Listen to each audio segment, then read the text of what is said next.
I call this meeting of the Conroe Independent School District Board of Trustees to order. Let the record show that a quorum of members is present, that this meeting has been duly called, and that the notice of this meeting has been posted in accordance with the Texas Open Meetings Act, Texas Government Code Chapter 551. The time is 5:02, and Trustee Dawson will lead us in prayer this evening, and Trustee Nelson will do the pledges for us. Lord Jesus, we just come before you this evening just grateful, God, grateful for life, grateful for a refreshing time in the summer, Lord. I just pray that you would be near to the administration as they continue working hard this summer, for the staff, for the teachers, Lord, that they would get a good break, for our students as well. We just pray for the board that you would continue to be near to us, Lord, to help us, give us guidance, give us your wisdom as we are doing board business. And we just thank you for all of your many blessings. In Jesus' name, amen. Amen. Please join me in the pledge to the greatest country there is. I pledge allegiance to the flag of the United States of America and to the republic for which it stands, one nation, under God, indivisible, with liberty and justice for all. To the great state of Texas, honor the Texas flag. I pledge allegiance to thee, Texas, one state, under God, one and indivisible.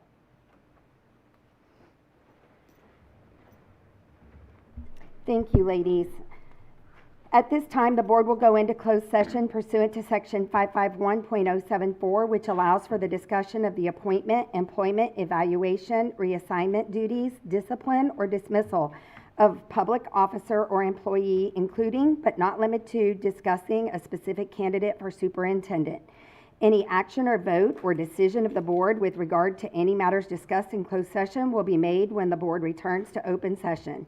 The time is 5:04.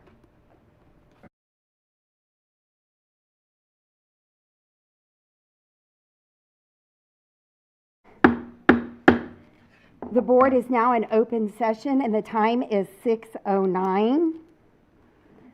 Just to give the public a little bit of information up front, we are going to flip around a couple of items on our agenda to help those that are having celebrations and appointments and so forth get those in sooner and be able to be recognized and then be able to celebrate.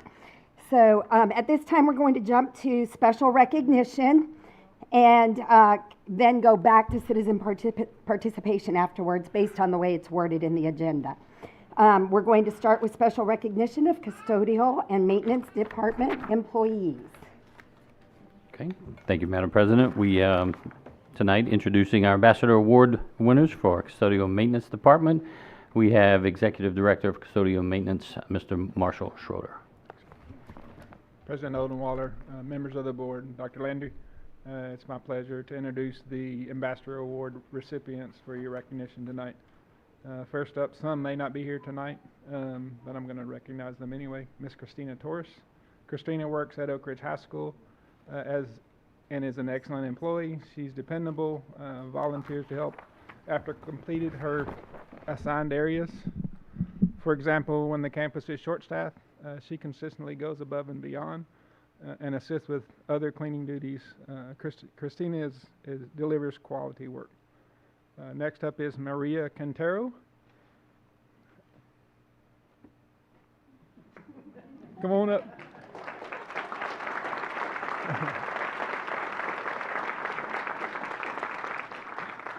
Maria works with our night utility crew. She knows every aspect of the job, performs them very well. She motivates others to accomplish our mission. We're proud to have Maria on our team. Next up is Coy Sanders. Coy started with Conroe as an electrical apprentice and has worked hard to pass and obtain his journeyman license. He completes whatever task is given him with no complaints. He always has an awesome attitude every day. Coy is a testament to hard work and dedication, provides opportunity and success in CISD.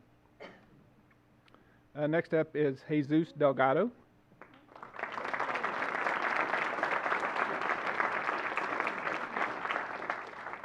better known by our team as Chewy. Jesus is started with the district as a carpenter's helper. He later was promoted to carpenter. When we needed someone to take on the challenge to meet TA requirements of numbering all doors in CSD, Jesus stepped up to the challenge. Jesus has been a driving force in making what is now a fully functioning sign shop that can make almost any sign placard needed. In addition to his service in CSD, Jesus has also served his country in the Army. He works well with others, is always helpful, willing to assist. Jesus is an asset to the department.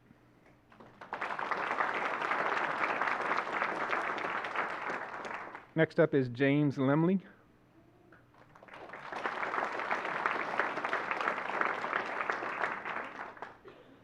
James is the child nutrition equipment repair supervisor. He's always willing to take care of the needs of the district no matter what time of day or night. He cares for his guys. He supervises in a way that is both respectful and consistent. The department shows tremendous promise due to his commitment. He communicates well and expects the best from both he and his staff. He's always willing to take on additional responsibilities when asked as an integral part of the department's daily operations. I'm proud to submit James for your recognition.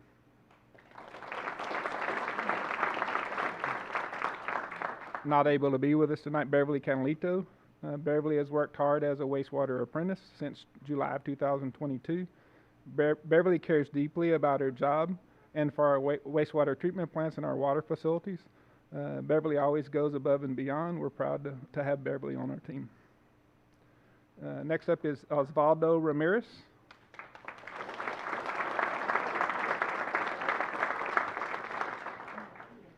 Better known by our team as Aldo.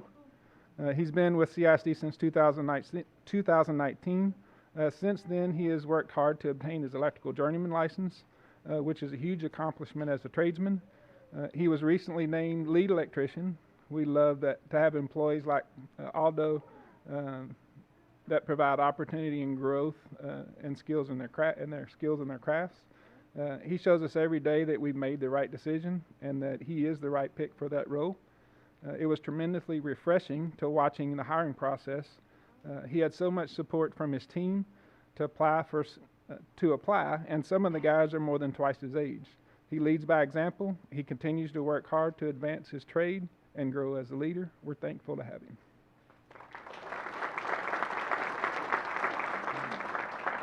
Last but not least, and I don't think she joined us tonight either, is Nack Pep. Nack started in Conroe ISD in 1992. She currently works at Kaufman Elementary. She's a hard worker that always shows up ready to do her job.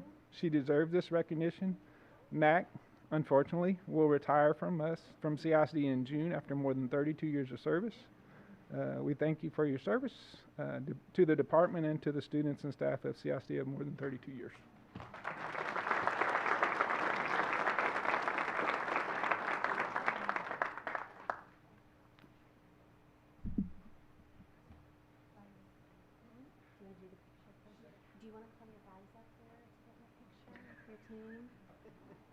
Everybody's favorite thing.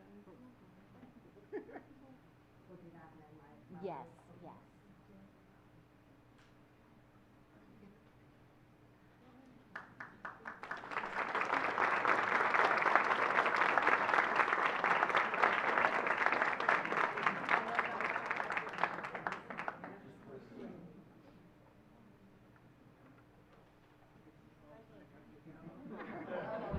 Oh, there you go. The tall guy. All right.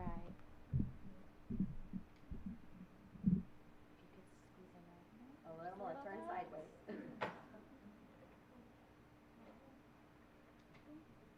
One, two, three.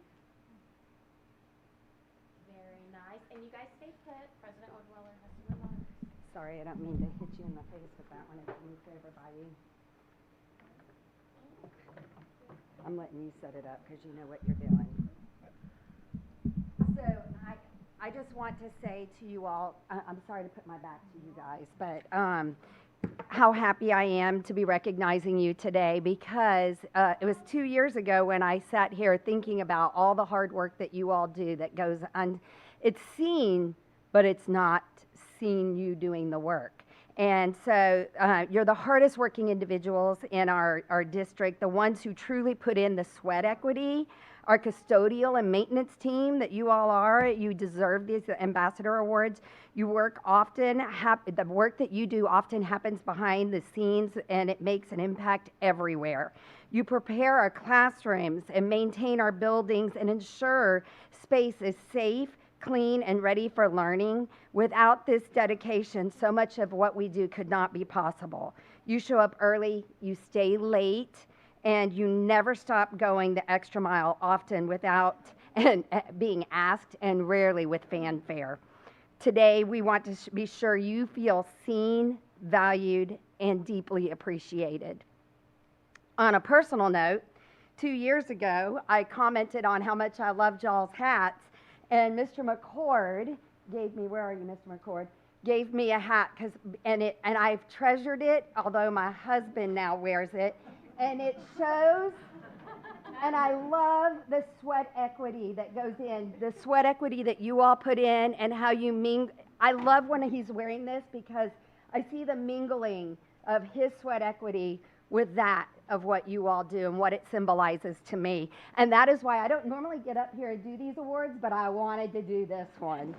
So that being said, it makes me smile when I see the work ethic mingling with yours. You truly embody what it means in this district to be an ambassador. Thank you for setting the tone, for doing the work, and for representing our district with excellence. Congratulations, but more importantly, thank you very much.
Thank you, trustees, for allowing me to do that one. I appreciate it.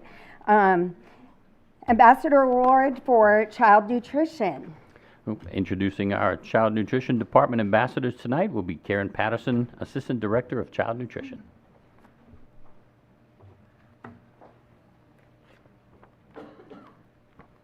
Good evening, President Odenweiler, members of the board, and Dr. Landry. This year, the Texas Department of Agriculture conducted a comprehensive administrative review of the Conroe ISD Child Nutrition Department. The detailed review covered many areas including financial management, procurement, free and reduced meal applications, food safety, meal service, meal claiming, menus, production records, smart snack compliance, professional standards, civil rights, and more. We are proud to announce that our department received an outstanding review. This exceptional result is a direct reflection of the dedication, hard work, and professionalism of our child nutrition employees. We sincerely thank every member of our team for the role they played in achieving this success.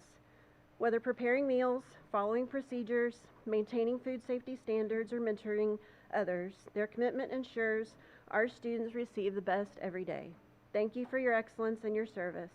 We would like to also recognize several outstanding individuals whose contributions truly stood out this year. Vivi Carrillo Rivera.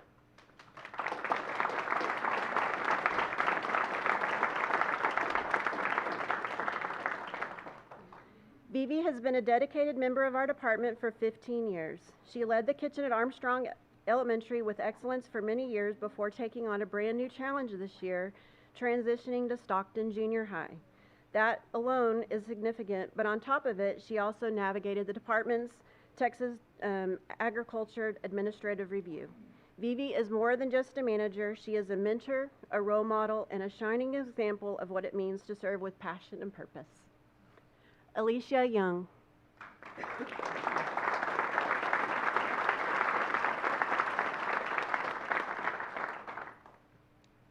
Alicia has served as a child nutrition associate for the past 3 years, most recently at Conroe 9th grade campus. She takes great pride in preparing and serving food, ensuring that every student receive meals made with care and attention. Always upbeat and supportive, Alicia stepped up this year to help new managers and staff become familiar with kitchen operations. No matter the challenge, she meets it with a smile and a can-do attitude. Anna Valladares.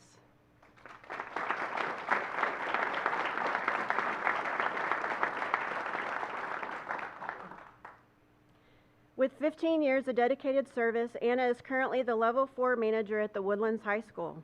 Known for her leadership and training abilities, Anna excels in mentoring associates and managers in training. She fosters strong relationships with both school staff and campus administrators. Her approachable, proactive nature makes her a go-to resource across the district, always ready to answer questions, step in to assist, or share her knowledge. Anna's professionalism, commitment to excellence, and team-first mindset make her an indispensable member of the child nutrition team.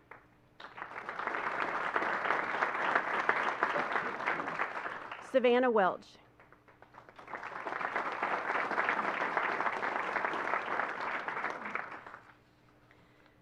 Savannah from York Junior High is a powerhouse. She has been with the department for 3 years. Her productivity, efficiency, and ability to manage multiple tasks with grace are remarkable. She consistently delivers results that seem impossible to one person to achieve. Savannah had perfect attendance this year and inspires her team daily by supporting her colleagues and contributing to a positive, collaborative work environment. Her dedication, passion, and work ethic are second to none.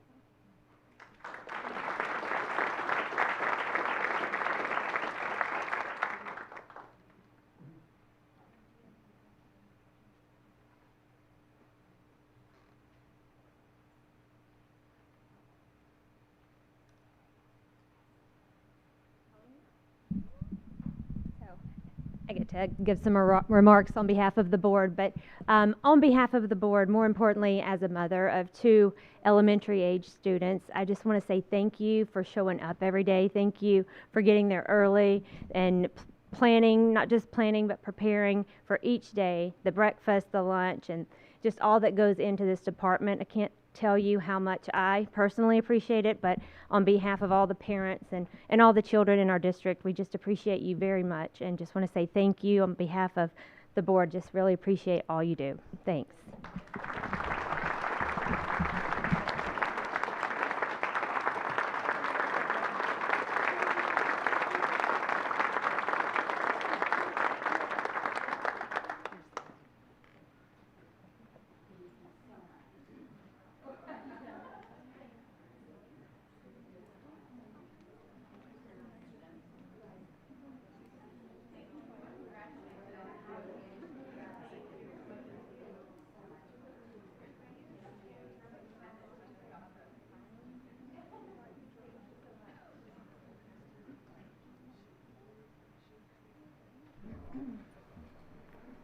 Two extremely necessary and appreciated departments for us.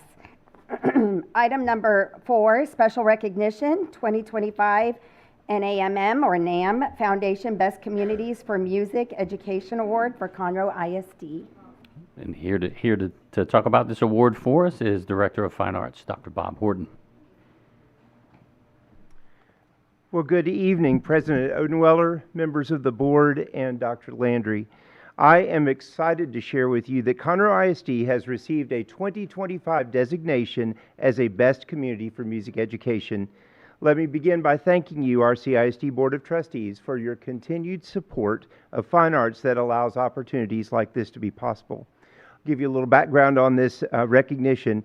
The Best Communities in Music Education Award is a nationwide recognition program that is administered by the National Association of Music Merchants Foundation. The NAM Foundation is a nonprofit organization committed to advancing music education through active participation.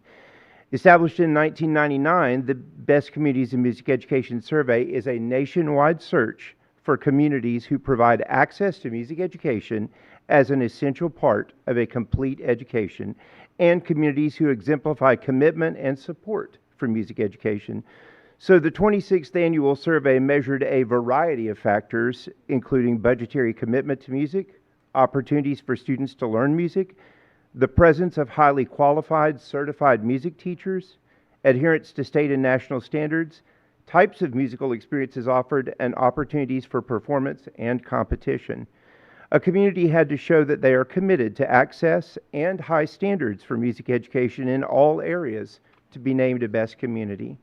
So to earn this designation, we submitted a short little 38-page survey with information about our school district, community, instructional practices, and all the other factors I've already mentioned. So to give you a perspective on this, there are about 15,000 potential applicants across the United States and 1,100 school districts in Texas alone.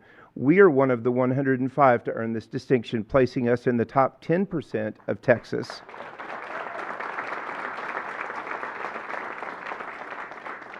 And in the top 1% of the United States. So that is really awesome. Additionally, just another little nugget, we are in a group of 13 Texas school districts who have earned this recognition at least 13 times. So very rarefied air for us. But do want to say that two thoughts from the NAM Foundation about this national award perfectly describe Conroe ISD. The first one is the Best Communities for Music Education designation is awarded to school districts that demonstrate outstanding achievements in efforts to provide music access and education to all students. And districts that have been recognized by the NAM Foundation are often held up as models for other educators looking to boost their own music programs. Those very well describe Conroe ISD. This is the 13th year that CISD has been named a Best Community for Music Education. And at this time, I really want to invite the heroes up. Several teacher leaders who are in attendance, who are here representing their colleagues from all levels and all of the disciplines that we teach, from elementary to intermediate to junior high to high school, band, orchestra, choir, and even elementary music. And thank you for giving recognition to them for the exemplary work that they do, and as they represent all of our music teachers in Conroe ISD. Thank you.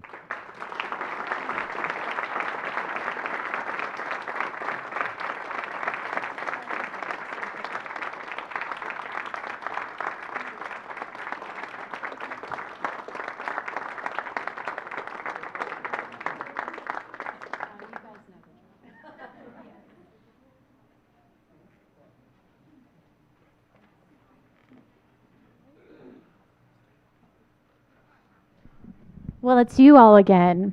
I mean, every year, multiple times a year, I feel like we're always congratulating you, and it's for a reason. As a board member, I can sit back and say, wow, I'm not surprised because we have such a high level of excellence here. But as a kid that kind of stood in the corner and their only identity was music, and how much that meant to me as a child, and how much you pour into other students that feel the same way, that music is their instrument, it's their voice, it's when they don't have a place to fit in other than music, you guys provide that for them.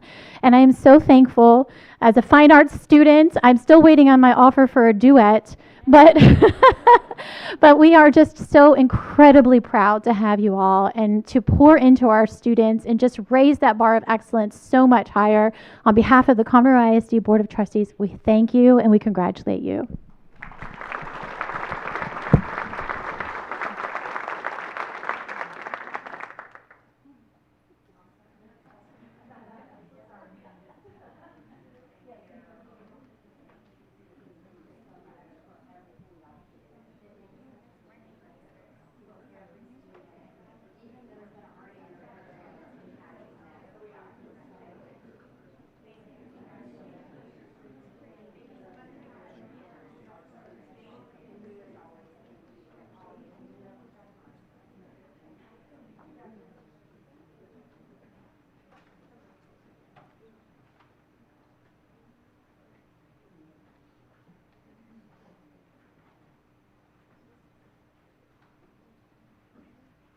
All right.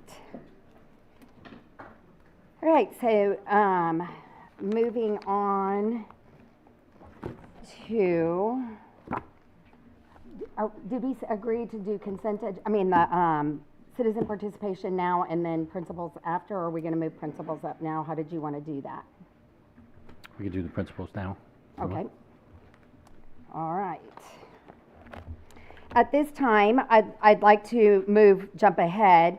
I'd like to take a moment to officially welcome our interim superintendent, Dr. Landry, here at the dais with us this evening. We're grateful for your leadership during this time of transition, and we appreciate your presence here tonight, and we look forward to the recommendations for our new campus leadership. So, going on, for human resources, name principal for Gladys Elementary. Thank you, Madam President. Yes, we have some fantastic individuals to recommend to you tonight. We'll start with Gladys Elementary, with the retirement of Danae Wilker. Finding a replacement we knew was going to be a tough job, but then we realized we had the perfect candidate already in place. We have a well-respected and well-known face at Gladys to fill the role. She has served Conroe ISD as a counselor at Colson Tough for 7 years and as an assistant principal at Gladys Elementary for the past 12 years. Her heart for what she does shows every day, and her campus shared that with us loud and clear. I am proud to recommend Mrs. Candace Mathis to be the new principal of Gladys Elementary.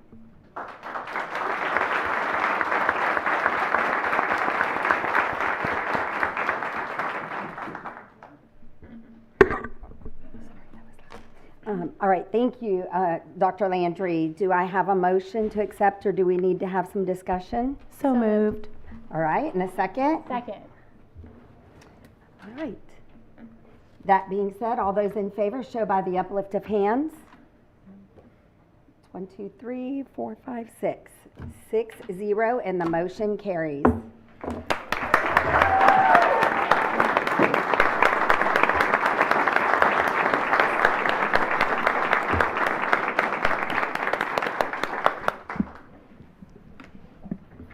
Well, good evening. President Odenweller, members of the Board of Trustees, and Dr. Landry. It is with deep gratitude and pride that I accept the role of principal of Gladys Elementary. For the past 12 years, I have had the honor of serving this extraordinary school as an assistant principal. Tonight, I step into this new chapter with a heart full of appreciation and purpose. I want to begin by thanking the outstanding leaders of Conroe ISD who have helped shape who I am as a leader, particularly Mrs. Danae Wilker, who has been more than a mentor to me but has become a true friend. Again, for 12 years, I have had the privilege of learning with and from the very best. Her shining example of leading with integrity, humility, and compassion will forever guide me as a leader, and I thank her from the bottom of my heart. To the incredible Gladys Elementary staff, students, and families, you are the heart of our school. The legacy of excellence that has been crafted by previous leaders is not measured only in academic success, but in character, kindness, and resilience of our students. I'm honored to continue that legacy, shoulder to shoulder with each of you. To my husband, Wesley, and my son, Zach, and my daughter, Taylor, a fellow educator, and my children were both graduates of the Woodlands High School. Thank you for being my foundation. To my parents who are watching from home and couldn't be here tonight, Mom and Dad, thank you for showing me the power of hard work and love. I carry your strength, your hope, your faith, determination, and positivity with me each and every day. I promise to lead with humility, to listen with intention, and to serve with vision and purpose. Together, we will all write the next chapter of the Gladys Elementary story, one rooted in excellence, driven by heart, and defined by the difference that we make in the lives of our students. Thank you.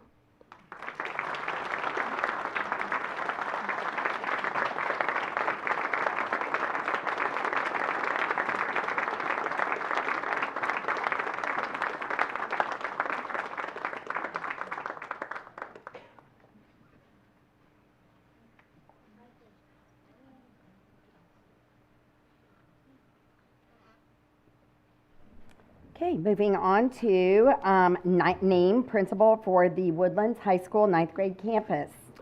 Yes, indeed. So with Mr. Meisler moving to take over the reins of the main campus at the Woodlands High School, we were looking for someone who could carry on the continuity of and the traditions of success and values there.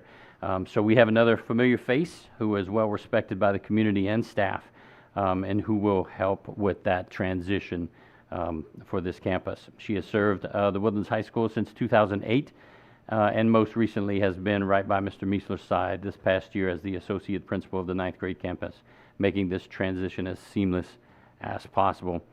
The campus shared these same sentiments with us, and I am proud to recommend Mrs. Sherry Ledee to be the new principal of the Woodlands ninth grade campus.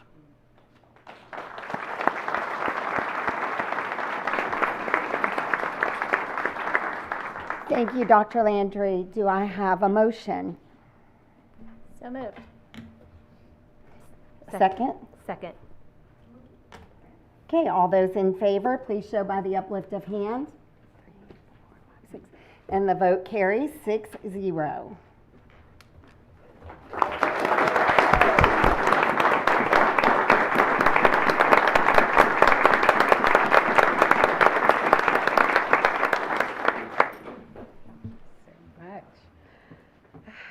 President Olin Weller, members of the board, and Dr. Landry. I am deeply honored and just humbled just to stand before you today as I accept the position as principal of the Woodlands High School ninth grade campus. I would like to also just extend my sincere gratitude for this extremely, incredible opportunity. I would also like to just send my profound gratitude to Dr. Povich and of course, Mr. Dennis Meisler. To my family who's here today with me, my husband Herb, my two sons, Jaden and Tyree, and my mother and my dad, Mr. and Mr. Montgomery. Thank you for your continued support and encouragement and your words of wisdom that propelled me through my career and beyond. I could not have done it without you guys. Thank you. I had the privilege of joining Conroe ISD and the Woodlands and the Highlander family because of Mr. Greg Holshin. I will always treasure and appreciate the opportunity that he gave me. As a first-year AP, I joined a veteran group of administrators that taught me what it meant to be a Highlander. As principal, I plan to make more of an impact upholding that strong legacy and that tradition of excellence while maintaining that nurturing and supportive culture for all. As I close, I incredibly thank the entire staff, both campuses of the Woodlands High School. Thank you for your support and your trust in me. So as we move forward on the path set, working together to make sure all Highlanders achieve their greatness. Thank you, and go Highlanders.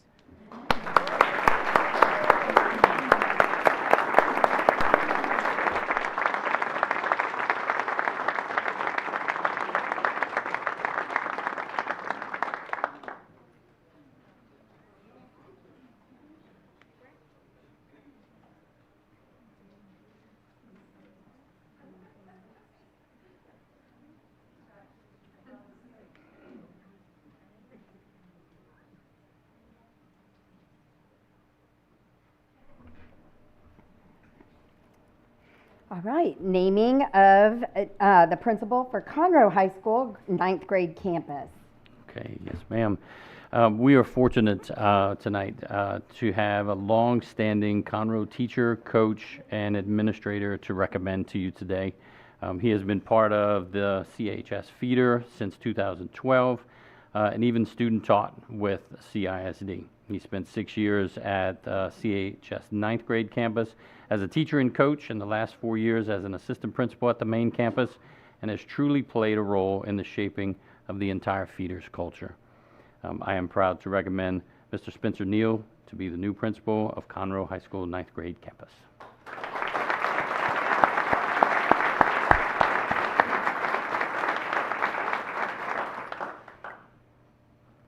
Do I have a motion? So moved. Second? Second. All right, all those in favor show by the uplift of hands. And the motion carries 6-0.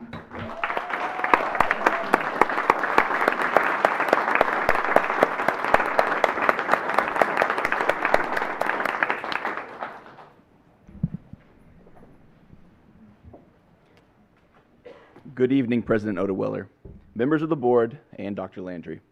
It is truly an honor to stand before you tonight. In 2015, I was given the amazing opportunity to join the Conroe High School 9th grade campus as a teacher, and I am honored and humbled to be returning to Conroe 9 as its proud principal. I want to take this time to recognize the many individuals and groups who have helped me on this journey. First, Dr. Tasha Smith, thank you. Your leadership, mentorship, and belief that all students can achieve has had a profound impact on me. You lead with wisdom, integrity, and heart. I am beyond grateful for the example you've set and the opportunities you have afforded me.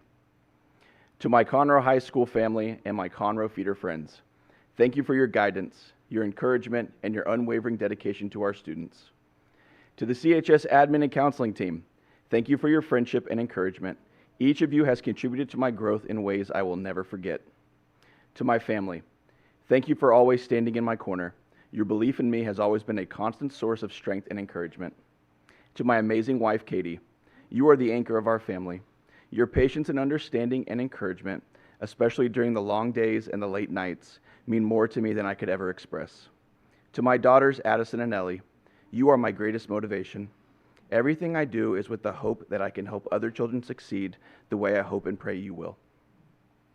To the staff, students, and families of Conroe 9, I am beyond excited for the journey that lies ahead. This school has always held a special place in my heart, and I am overjoyed to be returning home. Together, we will continue to cultivate a culture rooted in excellence, understanding, and high expectations. Thank you, President Odenwiller, members of the board, Dr. Landry, Dr. Medford, and Dr. Povich, for this opportunity, for your belief in me, and for the trust you have placed in my leadership. I will continue to stand for the gold and white as I serve with heart and humility. Thank you, and sic 'em Tigers.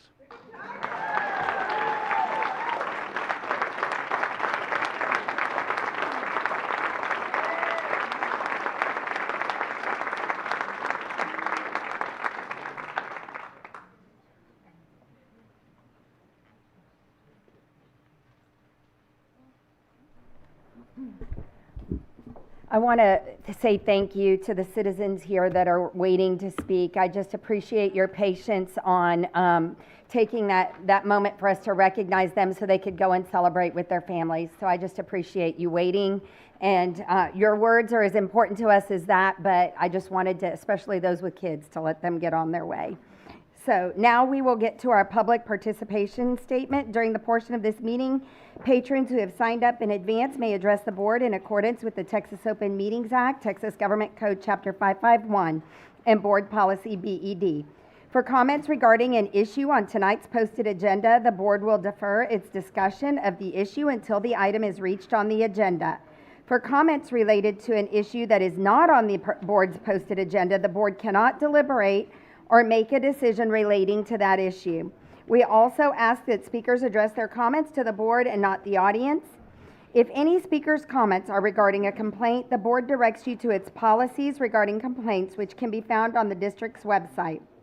If your purpose in addressing the board is to seek a remedy for your complaint, the board cannot discuss or respond to your concern until you have met the requirements of the appropriate district policy. The board wants to hear what all speakers have to say, and the board requests that the audience treat all speakers, regardless of their message, with respect. Each speaker will be given 2 minutes to present their comments to the board. Screens around the room will display the speaker's time. When the countdown reaches 0, the next speaker will be called. Ms. Spurlock, please call our first person. Keith Cartwright. Good evening, Madam President, board members, Mr. Superintendent. Thank you for allowing me to speak again to you about my mom, Lynn Cartwright. What a wonderful woman she was, and what a dedicated servant to Conroe Independent School District she was. Y'all know, you've received emails, you've probably had phone calls, letters from family, friends, colleagues about my mom and her service of 40 years to Conroe Independent School District. Tonight I had the pleasure to meet the Conroe High School principal, and she said, I know you because I've heard about your mother, and I've heard stories about Lynn and about y'all, and I just feel like I know all of y'all. And that made me feel very good. She was a wonderful woman dedicated to students and teaching. She loved literature, she loved English, she loved grammar, and she made it useful to students in their everyday life. She had opportunities. She could have possibly been an administrator or an assistant principal or counselor, but that wasn't her goal in life. She thought that other persons were better suited, had a skill set like a superintendent like a board member, a principal, assistant principal, to do that job. And she felt she was better situated to teach students on a daily basis, to put her hands on the students, talk to them, help them, teach them, and in some cases counsel with them about everyday life. But she served this district faithfully, and she so loved teaching and students. And our family, I could go on and on and on for hours, but I only have 10 seconds or so left.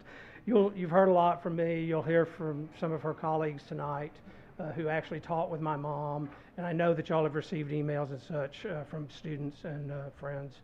And I certainly hope y'all will consider naming the junior high school in her memory. Thank you.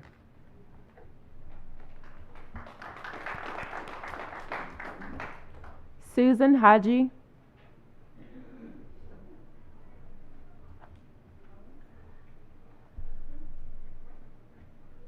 Good evening, board members. I'm with Transportation. I work in the Woodlands, and just wanted to come back this month and state that we're halfway through our summer school and we're doing great. We love our new buses. Backup cameras are phenomenal in a bus, just saying. And we even have AM/FM radio, so quiet, we don't play them with students, but it's fun for us. That said, I really just want to reiterate about all of the people that are retiring and all of them that have put the 20 and 30 years. We're going to miss them.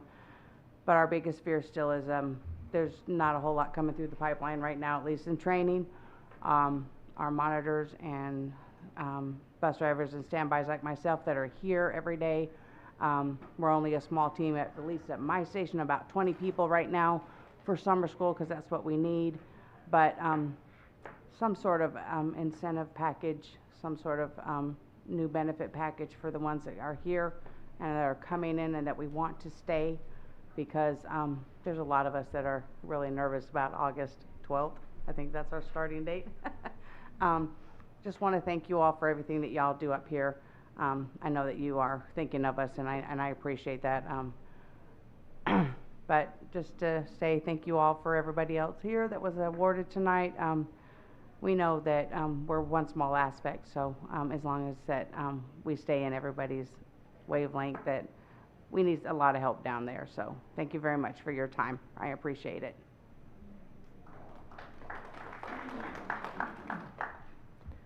Susie Wallace. Susie asked me to give this to each of you. Thank you.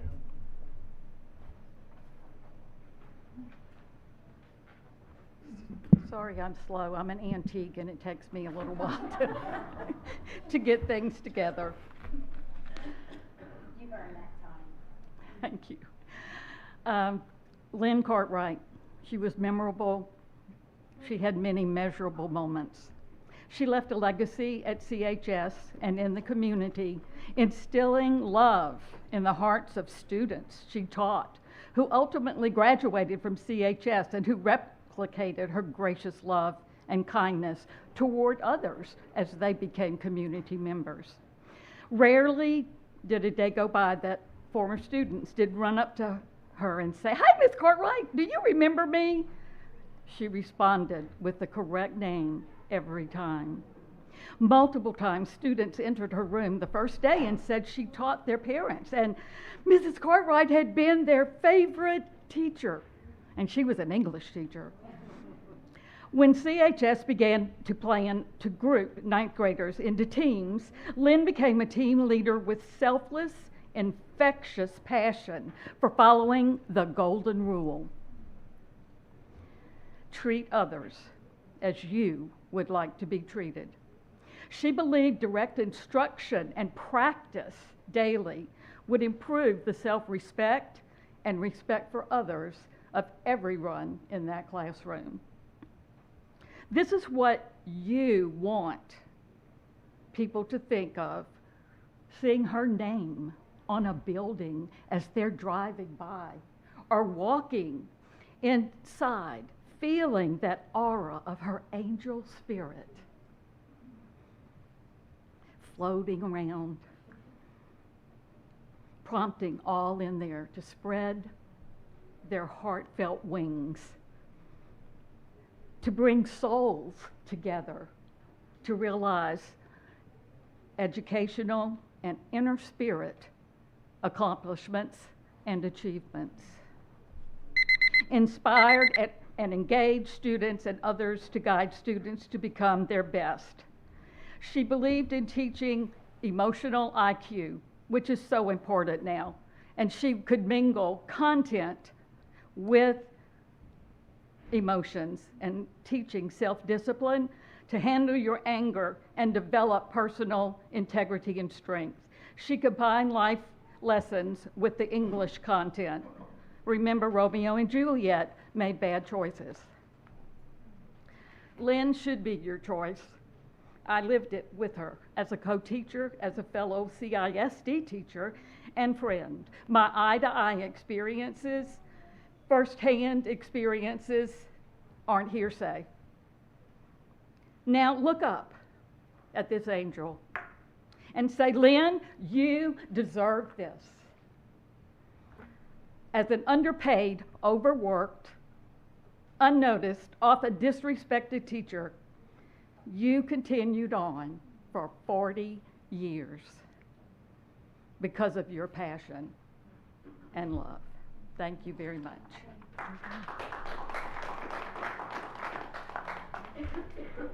Janice Chromian. She's an antique. That makes me a relic. Mercy. And I'll give her some of my time. Madam President, school board members, Dr. Landry, my hope is that you consider naming a future CISD school after such a dear friend and colleague as Lynn Cartwright. I taught with Lynn at Conroe High School for 20 plus years.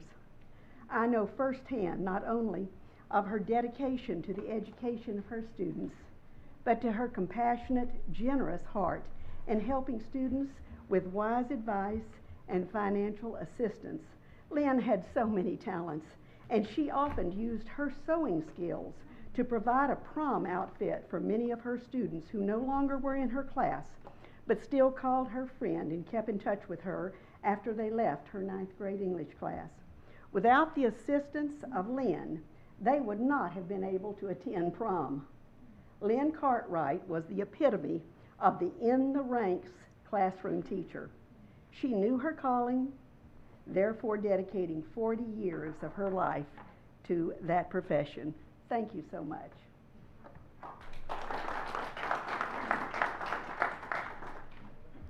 Charles Lane.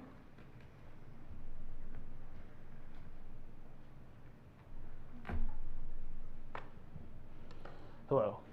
It's now been 3 months since a counselor at an elementary school in this school district stalked my mother, my kindergartner, and my 3rd grader, followed them out to the parking lot, threatened them, directed her threats directly at my 3rd grader, told her to be afraid.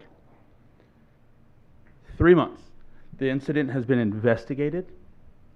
An investigation has been published. The incident is on videotape. And there's a corroborating witness whose name I don't know, that thankfully Sarah Howard, the incoming principal at Bush Elementary, tracked down and found. Yet, that counselor still collects a paycheck from this School District. I remember listening to the radio when all of you guys called in, and you guys talked like you were going to clean this place up, set it on the right path, and when confronted with the simplest decision to do the right thing, everybody said they couldn't tell me about it, couldn't talk about it, couldn't do it, and here we are now. So what do? What do you guys do? Because everybody else here, today is my parents' 45th wedding anniversary. My children, my wife, my siblings, their children, all there. I'm here because you guys refuse to do the right thing. So, if you're not going to do the right thing, maybe we need different board members. And I will dedicate every single available second of my time to making sure that each one of you does not sit in those chairs anymore.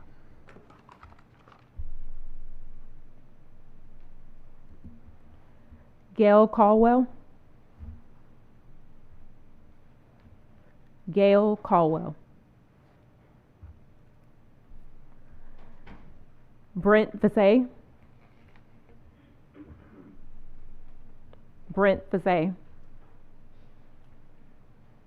Ethan Cartwright. Ethan Cartwright. Logan Moore.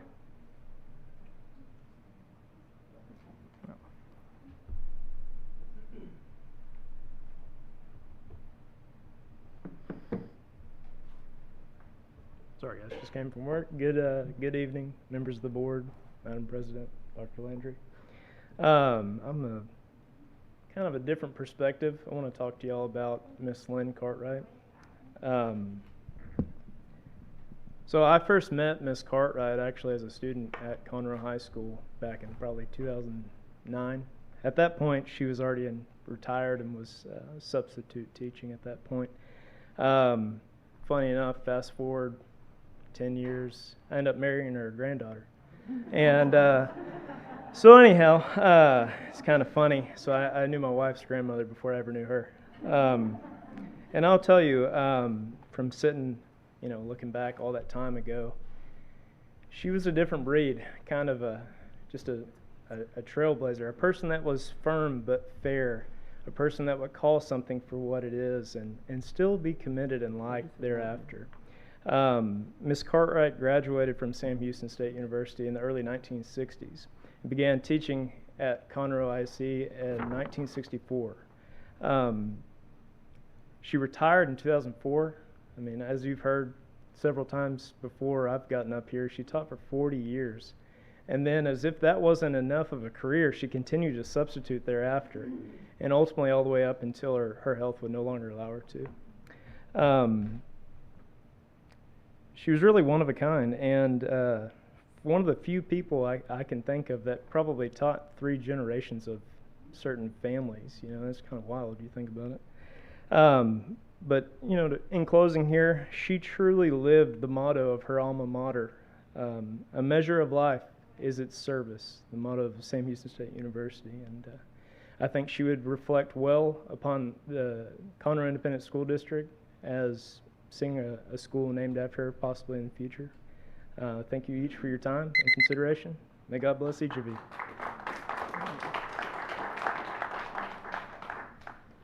Leanne Klotz.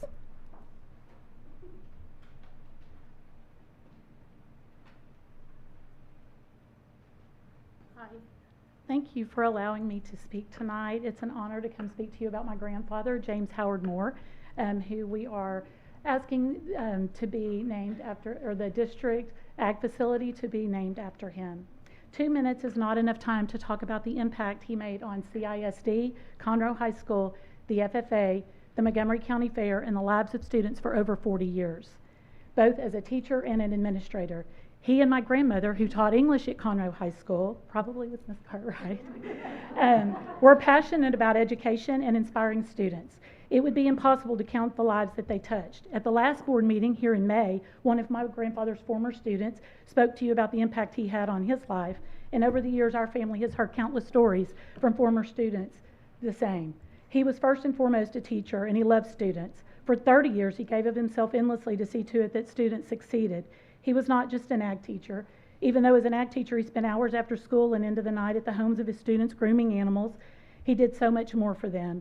His former students speak volumes about how he cared for them and their families. For years, he spent weekends taking these students all over the state to participate in stock shows, parliamentary procedure competitions, and other vocational contests.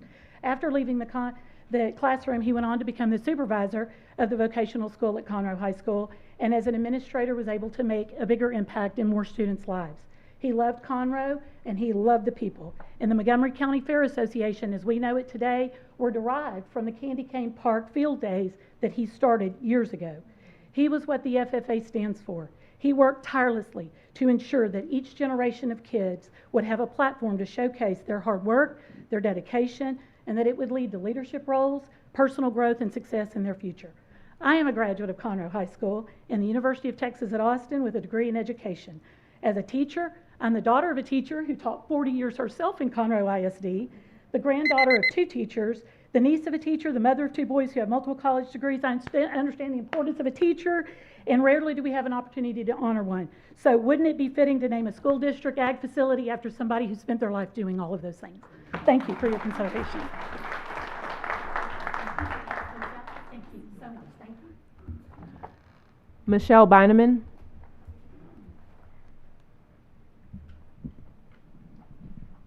Good evening, President Odenweller, members of the board, and Dr. Landry. I'm Michelle Beineman. I'm a product of CISD, McCullough class of 1993, the parent of a current student, the parent of a former student, the spouse of a teacher, and a teacher myself, so I feel like I am of CISD. I'm here tonight to speak about honoring the legacy of our science teacher guru, Janine Fowler, by naming a CISD campus after her. I've spent the past 2 days at our Teaching and Learning Conference where multiple presenters have pointed to the research that people are 31% more productive and more likely to learn when they're in a positive headspace. Janine embodied that. She had the most infectious laugh, embodied joyful living, teaching, and leading those around her. In 1988, while at Knox Junior High, she was not my teacher. However, I did know Miss Pulley at the time because of her smile and laughter in the hallways. Her passion for science education has inspired literal generations of students here in our district. She's helped CISD build the largest and most competitive science fair in the entire Houston region. It is in large part due to the groundwork she laid and the legacy she created that CISD continues to have students who advance in place at the International Science and Engineering Fair. Janine taught junior high science at Knox, Branch Crossing, and McCullough. She led our science fair program for well over 10 years. She helped students across the district by mentoring their teachers through the process. Every single person who knew her remembers her presence, her laugh, and her passion. She always had time for her students, her teacher friends, and her colleagues.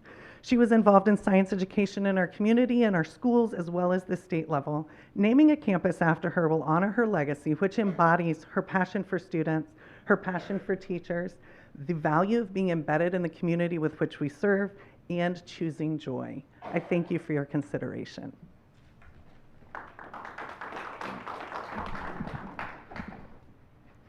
Cheryl Shaughnessy. Good evening. Usually my sidekick is here, and he's playing baseball in Minnesota right now. And that would be, I'm representing Wyatt Sow.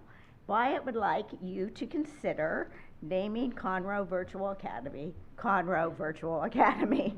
He fought hard, and he has been here to the board. He's traveled to Austin to represent the school, and he is determined to graduate from Conroe Virtual Academy 5 years from now.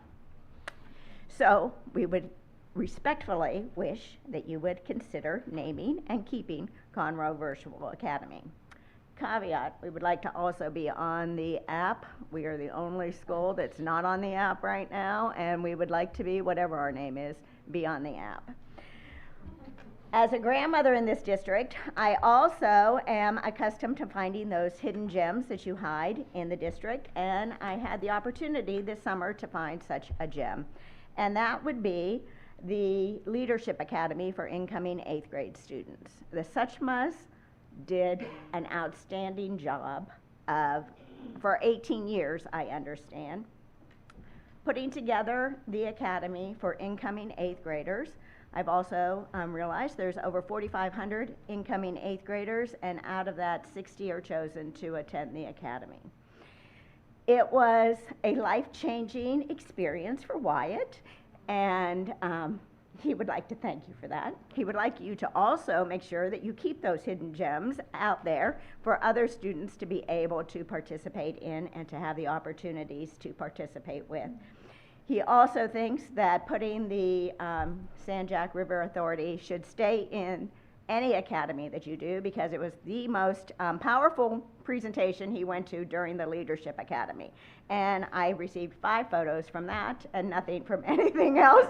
But he was quite impressed with the academy, and I would like to thank the Suchmas for putting it on for all these years. Thank you for your time.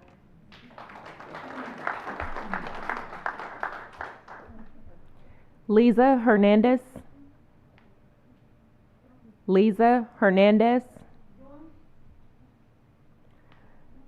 Diane Daniels.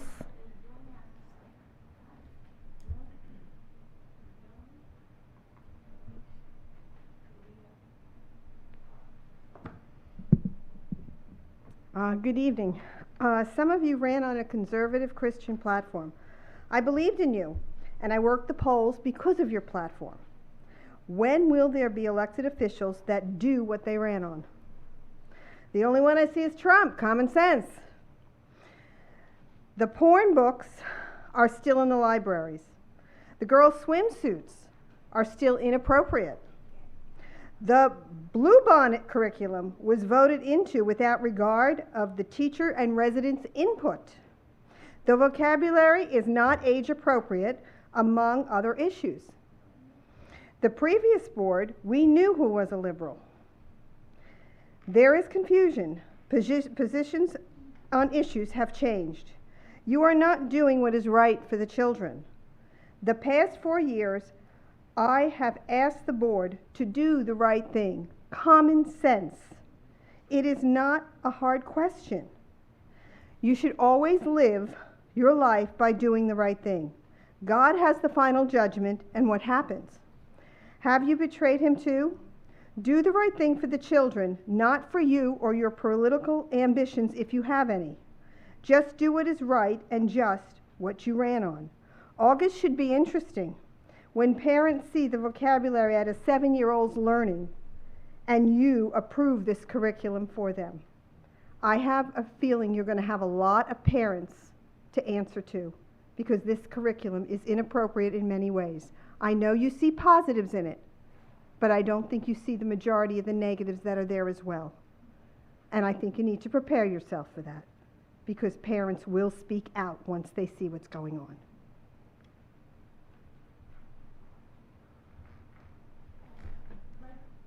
Michelle Knuckles. Hello, my name is Michelle Knuckles. Today I am donating the Action Bible, a Bible storybook presented in graphic novel format. I recommend this title for placement in intermediate or junior highs, libraries, school libraries. Our family has a few copies that are well loved and duct taped. This donation is made on behalf of the new nonprofit organization Liberty Library Project, which was recently established to support tax-deductible contributions of Christian and conservative books to school and public libraries.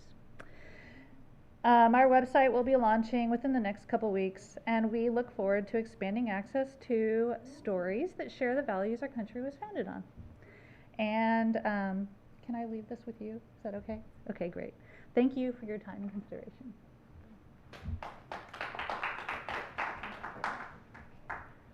Suzanne Ripito.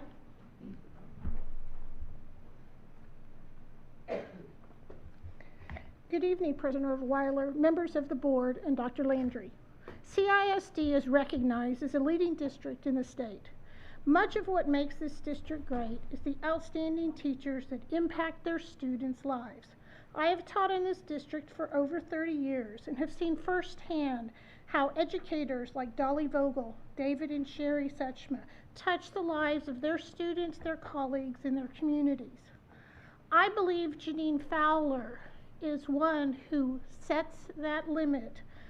She brought about the wonders of science to thousands of students by showing her enthusiasm and her passion and love for the science that she taught. I met her in a graduate class at Texas A&M.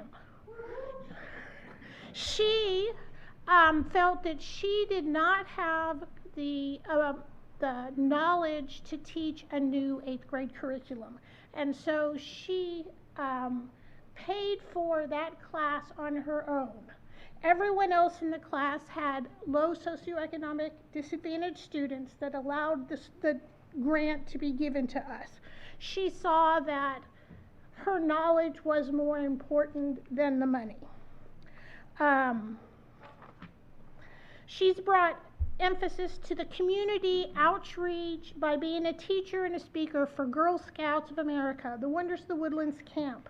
Her legacy to bring enthusiasm for science has passed on to the many students that have become teachers, engineers, and scientists, not only in our district, our state, but nationwide. But we can also share that enthusiasm to the many future generations that go to a school named for Janine Fowler.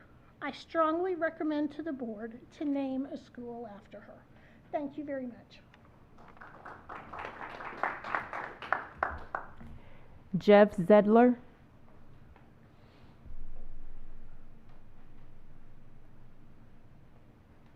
Greetings, Miss May. Good to see you. Good to see everyone. Here are a few statistics. According to the National Assessment of Educational Progress, California, before a Democratic supermajority, ranked in the top 10 for student performance in math and reading. After the Democrats took over the state, last place. 1/3 of 4th graders read at grade level. Again, I've seen an entire state ruined, and it's easy to get bitter about it. Houston School District, same story. Half of 3rd graders can't read at grade level.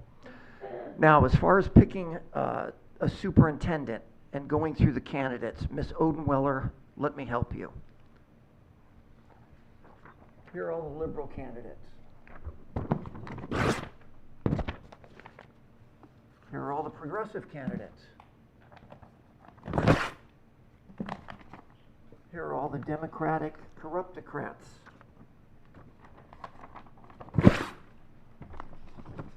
Now you're off to a good start.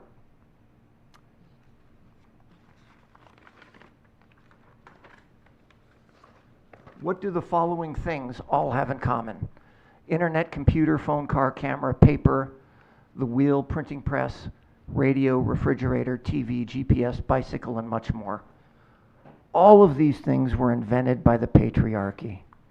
Bottom line, we have to pick a really good-looking man to balance out these 7. And I know you changed the order, but I'll forgive you for that.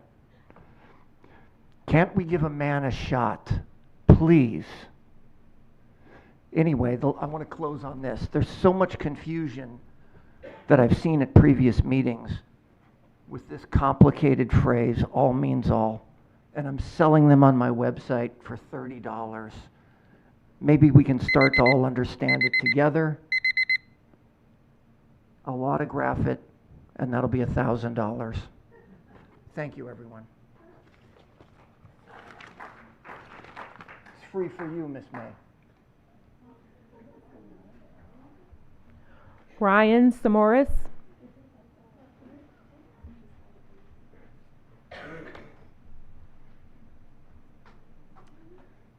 Good evening, Madam President, members of the board, Dr. Landry. Thank you for getting my name correct. So first, I would like to, again, show my support for the adoption of the cell phone policy you are reviewing tonight, as this is a very important issue to address, as it will have an immense impact on student outcomes and their well-being. I read the policy in the board packet today. It appears to be in line with what passed in the state legislation, which is great, so please vote to accept this policy. However, I'd like to bring to light an interesting thing I learned which is that apparently some of the public information requests coming to this board or this district are not necessarily going through the district attorney, but instead to Jackson Walker. This would mean that a private attorney who is only bound to the board president can filter public information requests behind claims of attorney-client privilege. I will be confirming this with my own request soon, but to compare, we should back up a moment to look at what is happening to other school districts that also contract with TEE and Jackson Walker, because this pair seems to go hand in hand wherever they go. In Keller ISD, a TEE and Jackson Walker client, there was an attempt to split their district into two, which failed, and they are now in the middle of a lawsuit where board members are being deposed regarding their role in that process. Apparently or allegedly, they were using private emails and group chats with Jackson Walker to skirt public records, and when their constituents attempt to ask what they are doing, they are met with resistance to public information requests from that same attorney.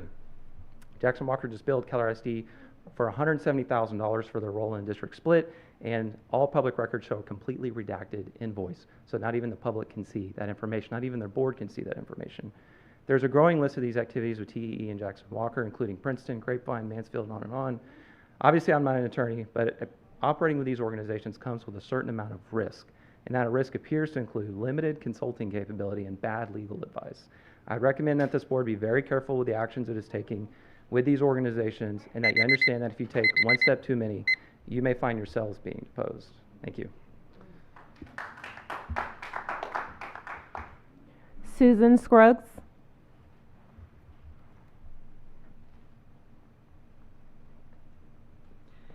Good evening, trustees and Dr. Landry.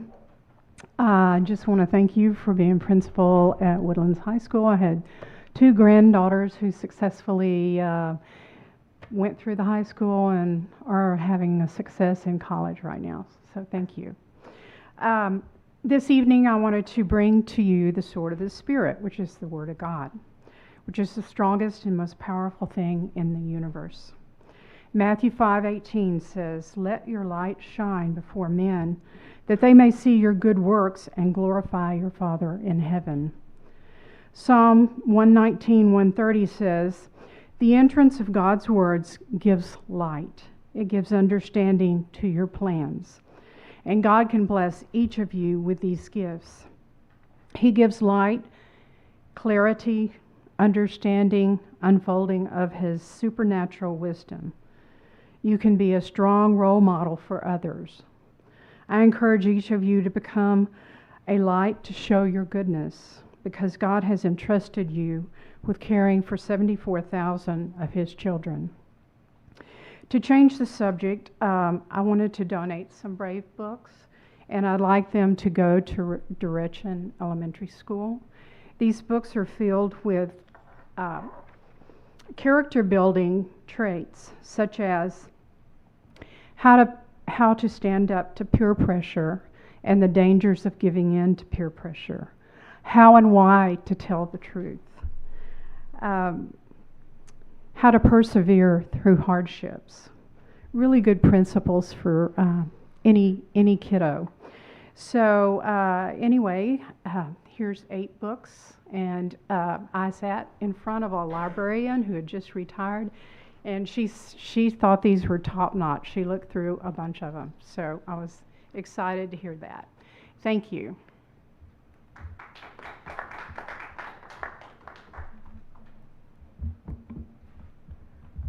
President Olenweiler, I will repeat the names that were missed.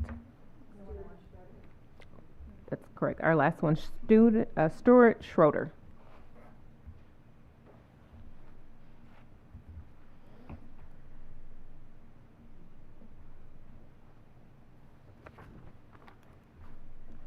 Members of the board and Dr. Landry, I just wanted to take a quick moment and wish Carrie Gladys the very best as she retires. And if you need some bucket lists, I've got a few I'll share. Courthouses, painted churches, Buc-ee's. So just enjoy it. Speaking for someone that's been retired almost 9 years, it's the best job I ever had. And Sarah, I just want to wish you the best in your new endeavors. Thank you.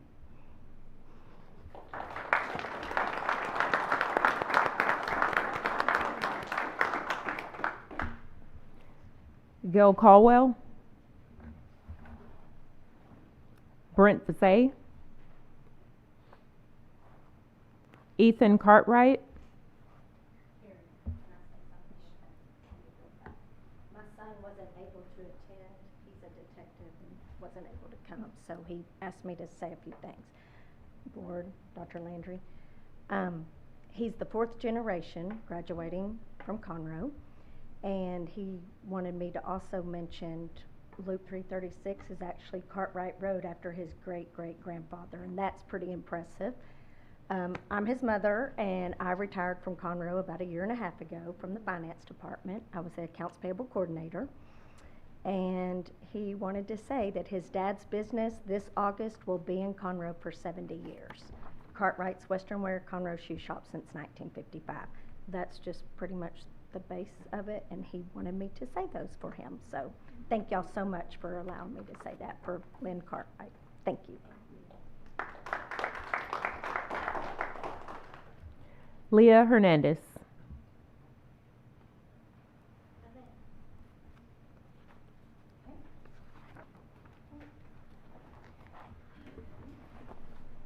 All right, moving on to consent agenda.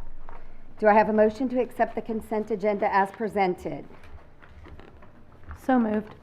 Second? Second. Awesome. All those in favor show by the uplift of hands. 4, 5, 6. All right, the motion carries 6-0. Okay. All right, I'm asked if we could take a quick break. So we're going to take a break for 5 minutes. 5 minutes, and we will, at 7:23, we will be back at, let's just say at 7:30.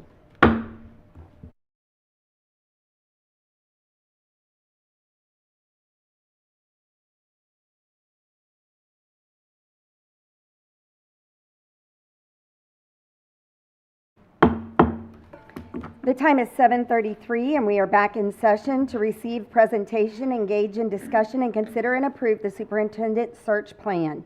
Mr. Petrie, could you please come forward and bring us the items for consideration tonight? Good evening, President Odenweller, trustees, and Dr. Landry. Thank you for having us here.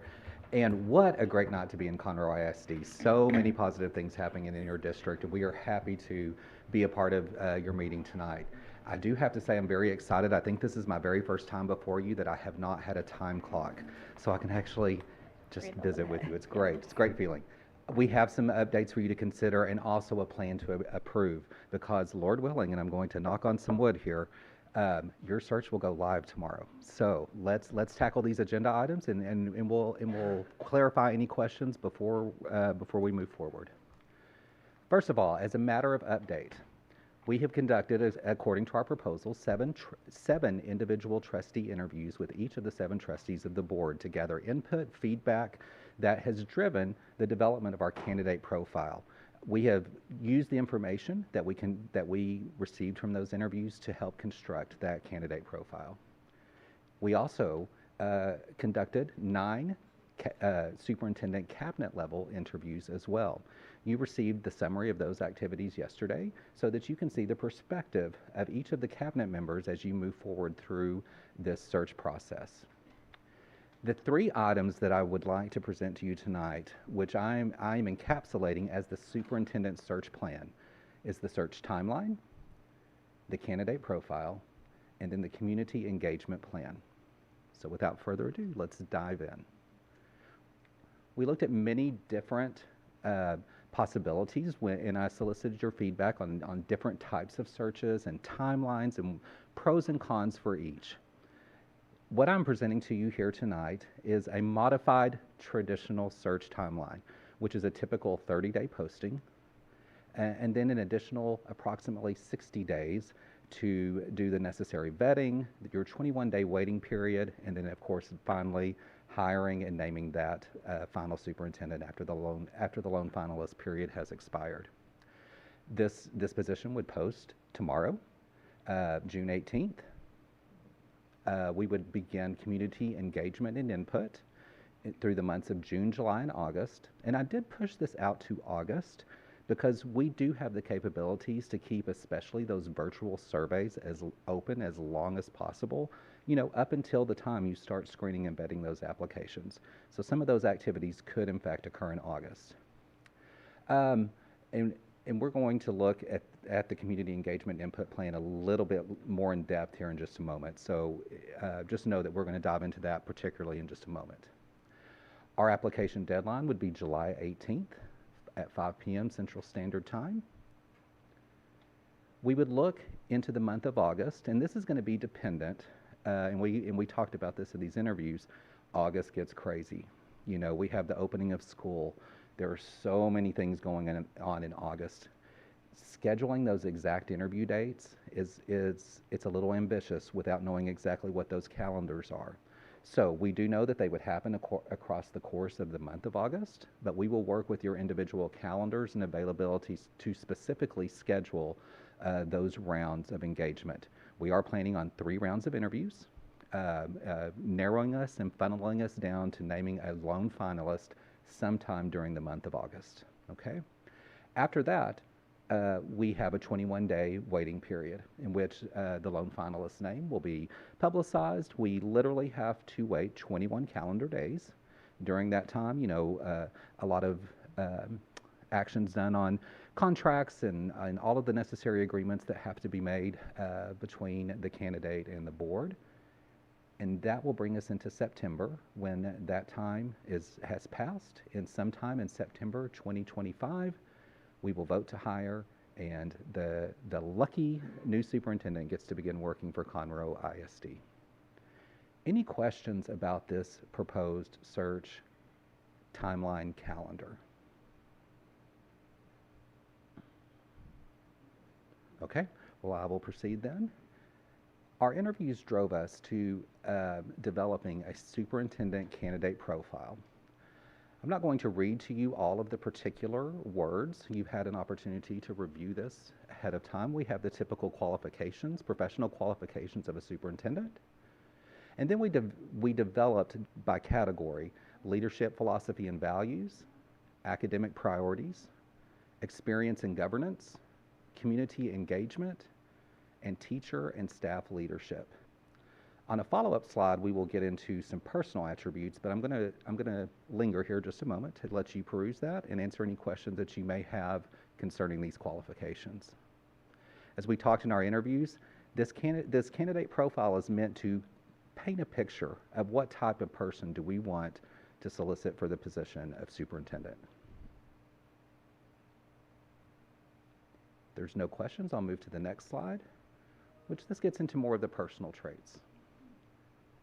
Calm under pressure, disciplined and well organized, confident public speaker, fair and even-handed, approachable and accessible, reasonable and pragmatic, solutions-minded and proactive, values-driven but not divisive, transparent and trustworthy, resilient and steady. Any questions, comments about the superintendent candidate profile? Okay. And next, the last piece of our superintendent plan would be the community engagement plan. As we discussed in our interviews, we are going to propose a community-wide survey that will be open and available digitally through June, July, and August. And I have to give thanks to your communications department, Dr. Blakelock and Russ and his team, in helping us coordinate those efforts, and even as soon as later tonight and in the morning of getting this job posted on all your various platforms. They've been exceptional to work with. We're definitely going to be utilizing the district's resources in your text messaging, in your parental notification systems, emails, those kind of things to get the word out. In addition, of course, to your local media as well. The survey will be, there is a core set of questions to be answered to each of these audience groups, students, parents, staff, and then community members. And then there are particular question stems that will then fan out to these specific audiences from their angle. I'm not asking you to approve specific survey questions here tonight, merely the plan and the timeline. We will continue to wordsmith those and to solicit feedback as is appropriate. But tonight, we mainly just want to get the plan approved in doing that. And then finally, community forums, also offered across the months of June, July, and August. We will coordinate with district staff to utilize district resources, meaning facilities, to host these. We will actually have, in our original proposal, we mentioned having 3 community forums, but in fact, we're going to do 4 because we feel like it's very important to add an additional forum during daytime hours where evening hours would be prohibitive for various work schedules and such. So we are proposing to do 1 per 2 feeder patterns for a 3 of total to be held during the evening hours, plus a bonus session, 1 district-wide, held during daytime hours. However, the public can attend any community forum that they want. They are not limited to their assigned feeder pattern if that does not work into their calendar or their schedule. We would not turn any stakeholder away from participating in a community forum to give their input. That is our community engagement plan. Any questions about that? I have one question about the community forums. How will we push that information out to ensure that, the entire community knows that those forums are available? Great question. Similar accessibility as we will do the digital survey, leveraging the pre-existing and established mechanisms that are available here at the district, your text messaging, your parental notification systems and such, and we will also connect with your local media to make sure that we can get that out in a news release, a press release, those kind of things, just inviting people to come to those various events. But we will use every opportunity to get that word out as well.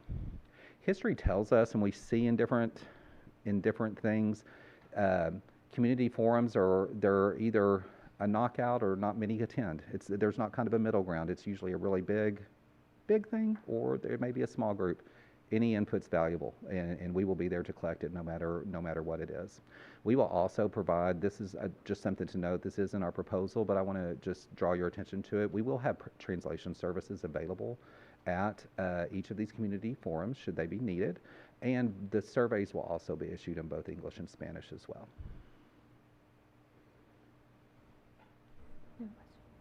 Okay, one question about the forums. Do you know, do you have any idea which 2 pattern or feeder patterns those are going to be in? I did get some feedback from different trustees, and then my plan was then to confer with Dr. Landry and his team to just see how that would best match up with district resources, facilities, and that kind of thing. That would make the most sense. As the definite outsider in the room, I'm going to be relying on you trustees and Dr. Landry and his team to figure out what that best plan would be. Okay, I just want to be sure we pick the best location to get the most participation if possible. I'm sure that we will. Just wanted to put that out there. Yes, I will be relying heavily on Conroe natives to help us figure that out. Yeah, good deal. Thank you. No problem. I noticed that our community forums say June, July, and August, but it's already pretty late June. Will we have enough time to notify the communities that we're coming if we do one in June? So when I say community forums June, July, August, definitely June will be our planning month of getting some things established. There's really no feasible way to flip and turn one around. And then you have the challenge of then running right into the July 4th week. So realistically, our first community forums are going to happen mid-July. Now the surveys, we're already, as you know, we're narrowing those questions down. We have our survey developer already working on that. Those will launch in June, and we want those available and open so that people will have that whole 3-month window to be able to submit those. No problem. I'm going to do a shameless plug here. Could you tell the board, if you hadn't already told them, or and the people watching, what you thought about our new website? Your new website is phenomenal. I told President Odenwiller that when I was developing your candidate profile and what's going to be posted on your website, I thought I'm going to try to recreate this and try to make it better, and I couldn't. Artificial intelligence couldn't even make it better. You have an exceptional website, so kudos to your communications department. You tell the story of Conroe beautifully, the historical photographs, all of the. It's a really rich website. I wanted you to be able to hear that, so because you didn't get to hear it, so now you did. So, are there any other questions? Do I have a motion to accept the plan and the profile timeline and survey question, or survey forums and so forth as presented this evening? So moved. Do I have a second? Second. All those in favor show by the uplift of hands. Okay, 6. All right, the motion carries 6-0. Thank you very much, No Mr. problem. Petrie. We are actually going to walk down the hall now and go post the job. So, thank you. All right, again, lots of exciting things and moving right along. All right, so now more fun. Item 8 under administration, discuss naming new Conroe ISD campuses and facilities. Dr. Blakelock, do you have anything for us tonight before we begin? I just have a little review. I know that you guys have probably thought and overthought this extensively in preparation for tonight, but just a reminder, this first item for you is discussion only. So I'm sure you have some established guidelines or requests for the structure. Here are the 3 campuses. I know that we requested names for a lot more. These are the ones tonight that you're selecting to name in open session. And so I'm going to just kind of be perched here in case you want me to flip to a slide or have a question, but I'll just hand it over to you. Okay, I had just planned to go on to each of the 3 campuses, if that's okay. Are we able to go ahead and start talking about them? Open discussion, and then when you're finished with discussion, you can go through and start with the first campus, and I'll be happy to pop the slide up there, and you can move on to the official naming item. All right. Well, we did hear from several candidates that we've seen over the last 2 naming cycles tonight, in particular. But one that I would like to bring forward, besides a couple that were mentioned this evening, is Mrs. Casey Arnold. I first learned of Casey Arnold's nomination during the 2024 school naming process, and in researching for another new school, I was reminded of her once again. Many people submitted her name as a possibility for a school. Casey began her journey in education at Buccaloo and went on to become a pillar of support for our special education community. Her tireless work, she was known not only as one of the most dedicated professionals in special education department, but also as a compassionate advocate for students and thoughtful leader as an assistant director for special education. Casey consistently put the needs of students first and worked diligently to support families and staff and the district as a whole. The outpouring and admiration from parents and teachers and colleagues spoke volumes in the nominations that were listed. Everyone who knew her described her as selfless, kind, and unwavering in her commitment to go above and beyond. In everything I learned about Casey, one thing is clear. She left a lasting impact on this district and the lives of so many.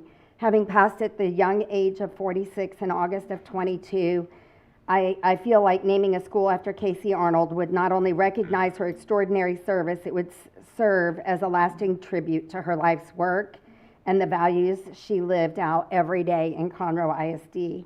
Are there any other submissions? I would like to submit Lynn Cartwright as a name, and also Janine Fowler. Thank you. Anyone else? I like those names. I think they're really strong examples of leadership and education in our community and have really left a mark that I think is long lasting. We can see by the survey results, and then in addition to the various emails we've received and lovely public comment as well. Anyone else have discussion items? I just want to publicly say that, yes, Miss Lynn Cartwright, no doubt, is one that a submission I support. We've heard multiple times throughout our 2 years that we've been doing this, serving on the board, about Miss Cartwright and her compassion and her kindness and her dedication to education and the 40 years that she spent in our district. Speak volumes about her. Tonight, getting to hear from her family and friends, I just think speaks even more to why we should consider Miss Cartwright. So. Well, do I have a name submission for the Grand Oaks, or are we able to move on now? You are. I was just Okay. going to change the slide. So Okay. Can I say something while everybody- you're changing the slide? This is very stressful for Yes, us. it It is. really is. It's just something that, it just isn't something that we just take lightly. And really, the amount of time that has gone into researching and the individuals' names that are submitted and getting not background checks, but doing background information and talking to their families and people that have worked with them. And it really means a lot to me. I can't speak for the board, but the process itself is really special that we have this opportunity, and just honored to be able, in the position we're in right now. So. I agree. I mean, I know we probably were blowing up the phone lines asking, the communications department knows. We were asking for specific information on people and. Thank you to HR for their assistance. Yes, Absolutely. because we really take this very seriously, and we want to, we wanted to know we did our due diligence in this process as well. I mean, like I said, I went back to a former list from another season, so anyway, okay. Do we have a nomination for the new elementary for Grand Oaks feeder? President Odenweiler, I'd like to move that we, sorry, I'm a little choked up, that we name the Grand Oaks Elementary School after Miss Casey Arnold. Do I have a second? A second.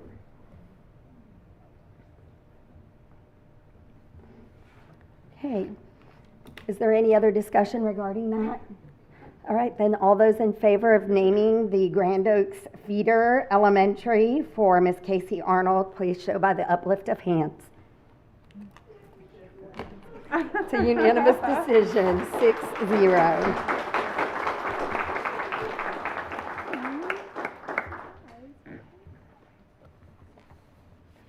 All right, do I have a motion for the, let's go with the intermediate for the Conroe and Timber Mill feeders. Do I have a motion for that? You're talking the intermediate school? Yes. Okay. I motion that we name the Conroe Timber Mills Intermediate School Lynn Cartwright Intermediate School. I second that. Okay, is there any discussion? Okay, I did have one thing I'd like to mention on that. Although I'm not opposed to that, I actually was interested in her for junior high in mine, and then Janine Fowler for possibility for intermediate because she did work in the middle school level, and so that was just one of the things. Does it matter to anyone which way we go, or are you good with it just the way it is? It doesn't matter? Okay, well then we'll just go with it for intermediate then. For the motion is. Can you restate that? You said Yes. Ms. Fowler worked in the junior. Ms. Fowler worked a lot more with the intermediate junior high from what we were hearing. And actually Ms. Cartwright worked more with high school, so I was trying to get her closer to the high school feeder.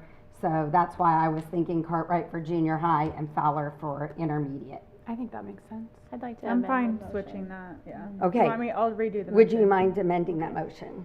Okay, so are we gonna do junior high right now? It doesn't matter either way. We can go back and forth. Okay. I motion that we name. Hold on, can we do it as one motion?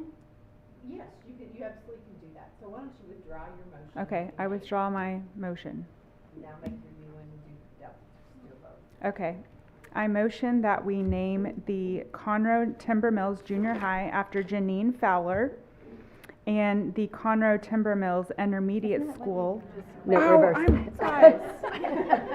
That's all right. Because I wrote it down the other way. That's all right. Okay. Sorry, guys. Oh my gosh. It's okay. You can do it. Okay. I motion that we name the Conroe Timber Mills Junior High after Lynn Cartwright and the Conroe Timber Mills Intermediate School after Janine Fowler. I second that. Okay. I'm sorry to do that to you, Trustee Dawson, but, all right, and then Duncan, seconds. All right, any other discussion on that?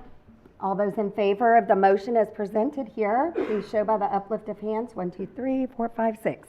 And the motion carries.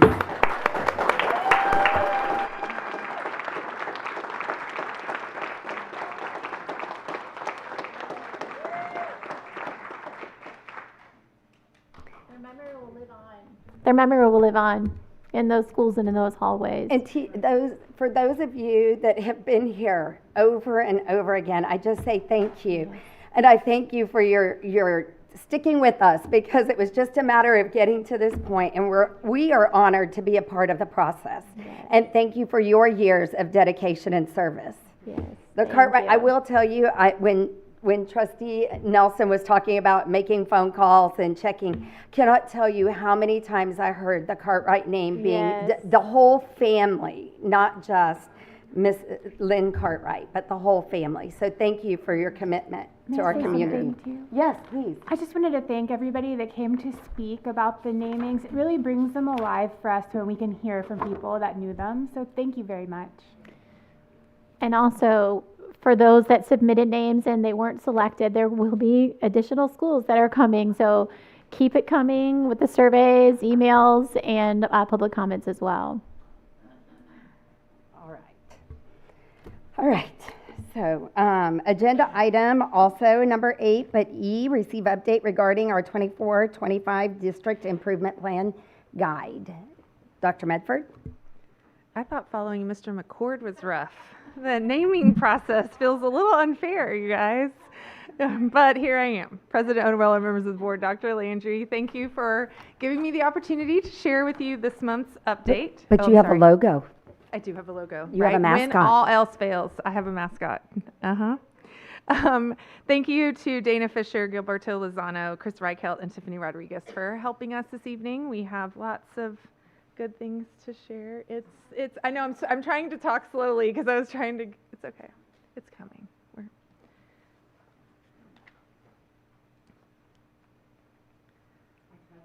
I know, I was just like, slow.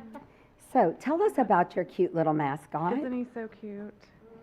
I know. It makes me happy every month when I start to prepare. I get to smile at my little guy. Who draws all these You gotta be cute little excited cartoons? about They're so about cute. things, isn't it? It Little really cartoon is. faces. It brings it alive. Back to the school Drum roll. namings. I'm so happy to celebrate teachers. It's exciting. It's where it matters. It's where it happens. Okay, we're up. Okay, now we're here. All right, the first one we're going to look at is in our safe and collaborative school culture. We have performance objective 2 and 8. The first one looks at emergency preparedness. This one specifically to all the trainings that are required. We have all campuses have maintained all of the requirements, and then we had over 747 employees certified or recertified in CPR first aid, which I think is incredible across the district. Performance objective 8 looks at the specific needs of students. The first strategy looks at our diabetes care assistant.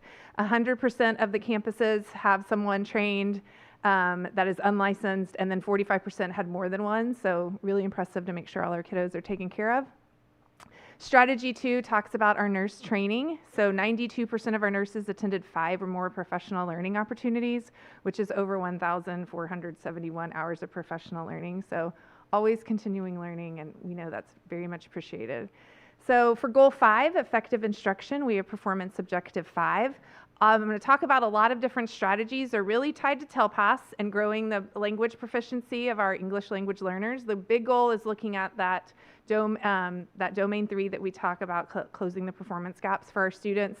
Our goal was for our campuses to score a 3 or higher. We wanted to go from 80% to 90%. We did not quite make that big jump, but I know that some of you appreciate large goals, and this 10% increase already at 80% is a large goal. So we did see an increase, not quite to that 90%.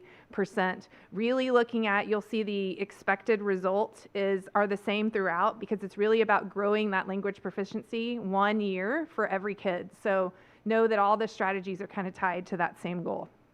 So the first one is looking at providing teachers scaffolded instruction across the proficiency levels. The 4 things that we test in TELPAS are listening, speaking, reading, and writing. So making sure the teachers have all of the different strategies and scaffolding that they need to address all 4 of those areas.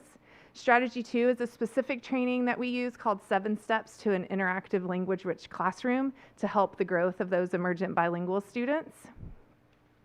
Strategy 3 looks at sheltered instruction in the content areas. That's looking at our newcomers when they come in, helping support them in content when there's not that bilingual teacher.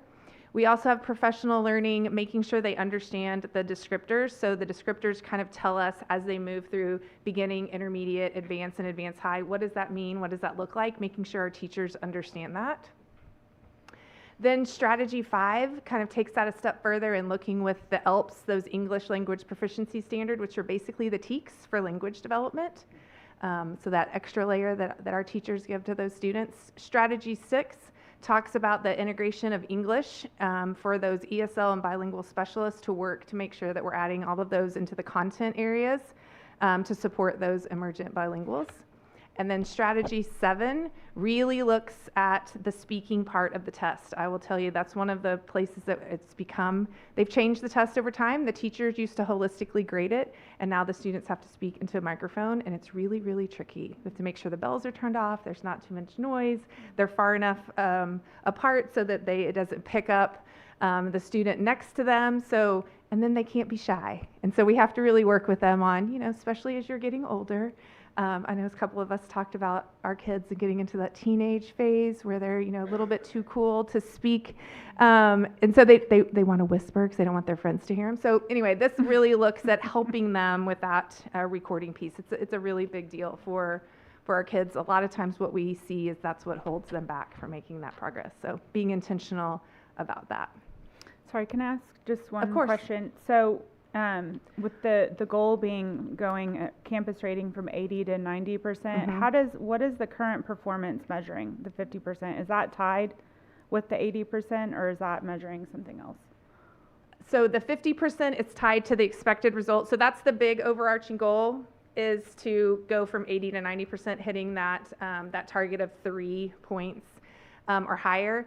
Within each of these strategies, we were looking at the students moving 1 proficiency level.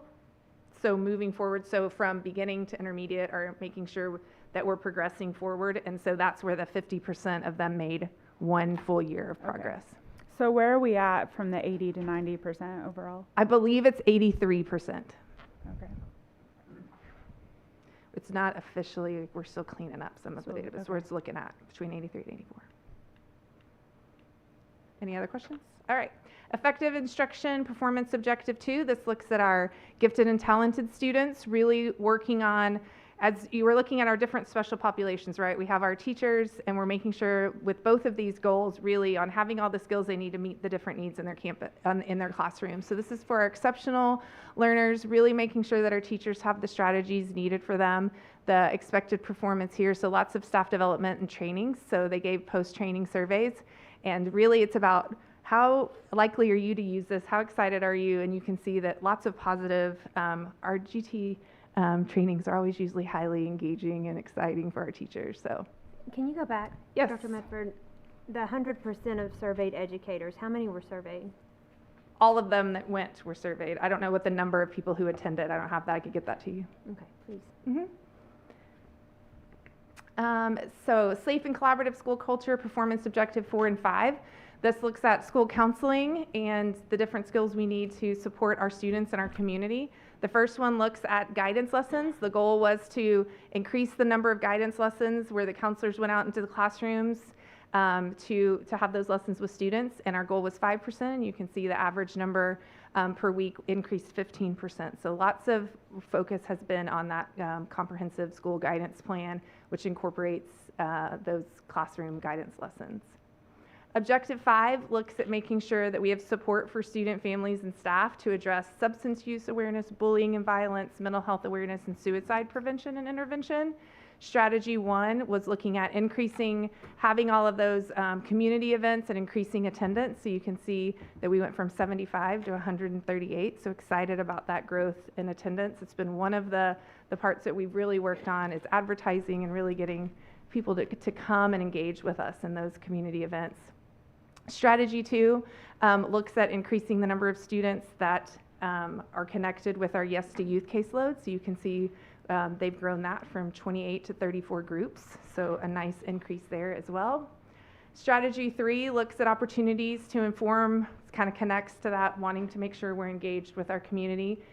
We have increased 3 different distinct formats this past year of getting feedback, really focusing in on PTO meetings, our Conroe ISD Health Fair, and then campus presentations to get that connection with our community.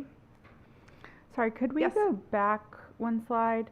One more, or this one? One more.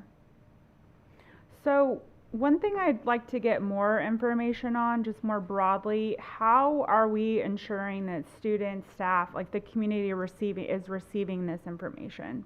Like, what is our current process? I see we have community events. That's not a large number of people. So how are we ensuring that our kids and everyone is getting this, these resources that we have? So we kind of have a variety of ways that we have the requirements that kids are that taught different places. That could be whether it's in health class or PE or through the guidance counselor. That's how those kind of requirements are achieved. And then we're constantly trying to think of different ways to reach out to our parents. So we have, you've probably seen on social media, we had a big push on like cell phone, right, awareness and social media tips and tricks that we tried to engage our community with, as well as getting them to come into campus. We use our campus newsletter and our district newsletters to any way that we can to encourage all the different ways people could participate, right? Because some people like in person, some people like to see it virtually, some people like to just read it. So we've really tried to expand all of the ways that we can do that. So that's why you see like webinars as one way that we've tried to increase to get as much engagement and involvement as we can. So I can get you kind of a list. We have like a running list of all the different things we've done. We can give that to you.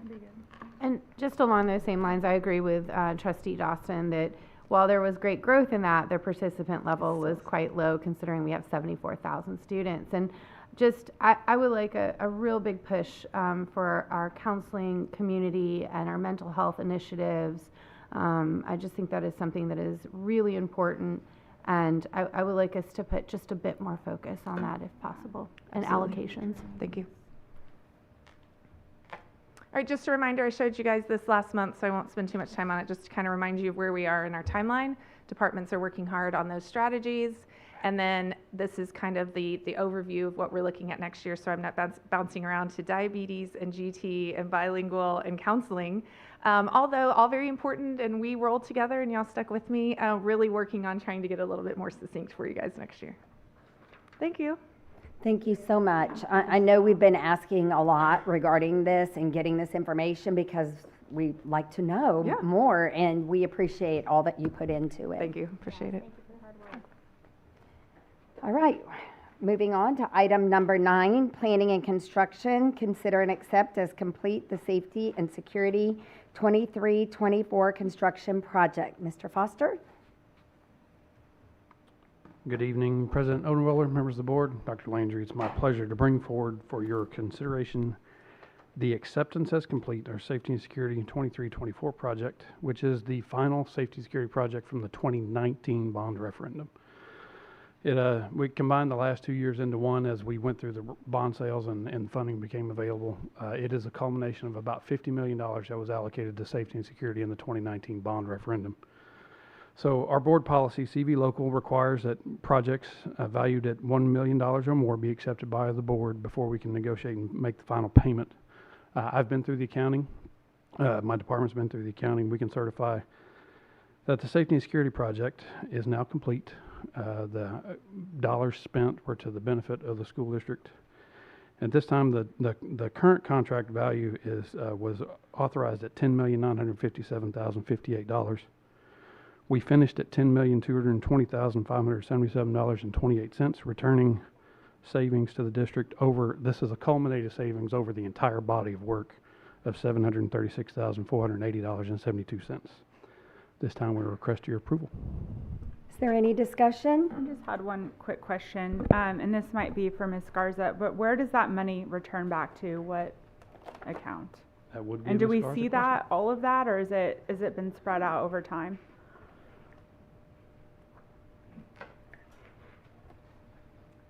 So that money will be returned to the 2019 bond program, which we are in the process of pooling money to finish the Conroe High project, which is the last project that we have in the 2019 bond, if I'm not mistaken. And then any monies that are left over, we will utilize to purchase probably additional buses. We'll put in an account for land, other things that were in the 19 bond that we have need for. We can find a place to spend the money because there are needs everywhere. So that's kind of the process that as we realize savings, we pool them together, and then when there's a need that fits within the bond project, we will talk to Dr. Landry. We get together and discuss whether it's a worthwhile purchase, and then we'll move forward.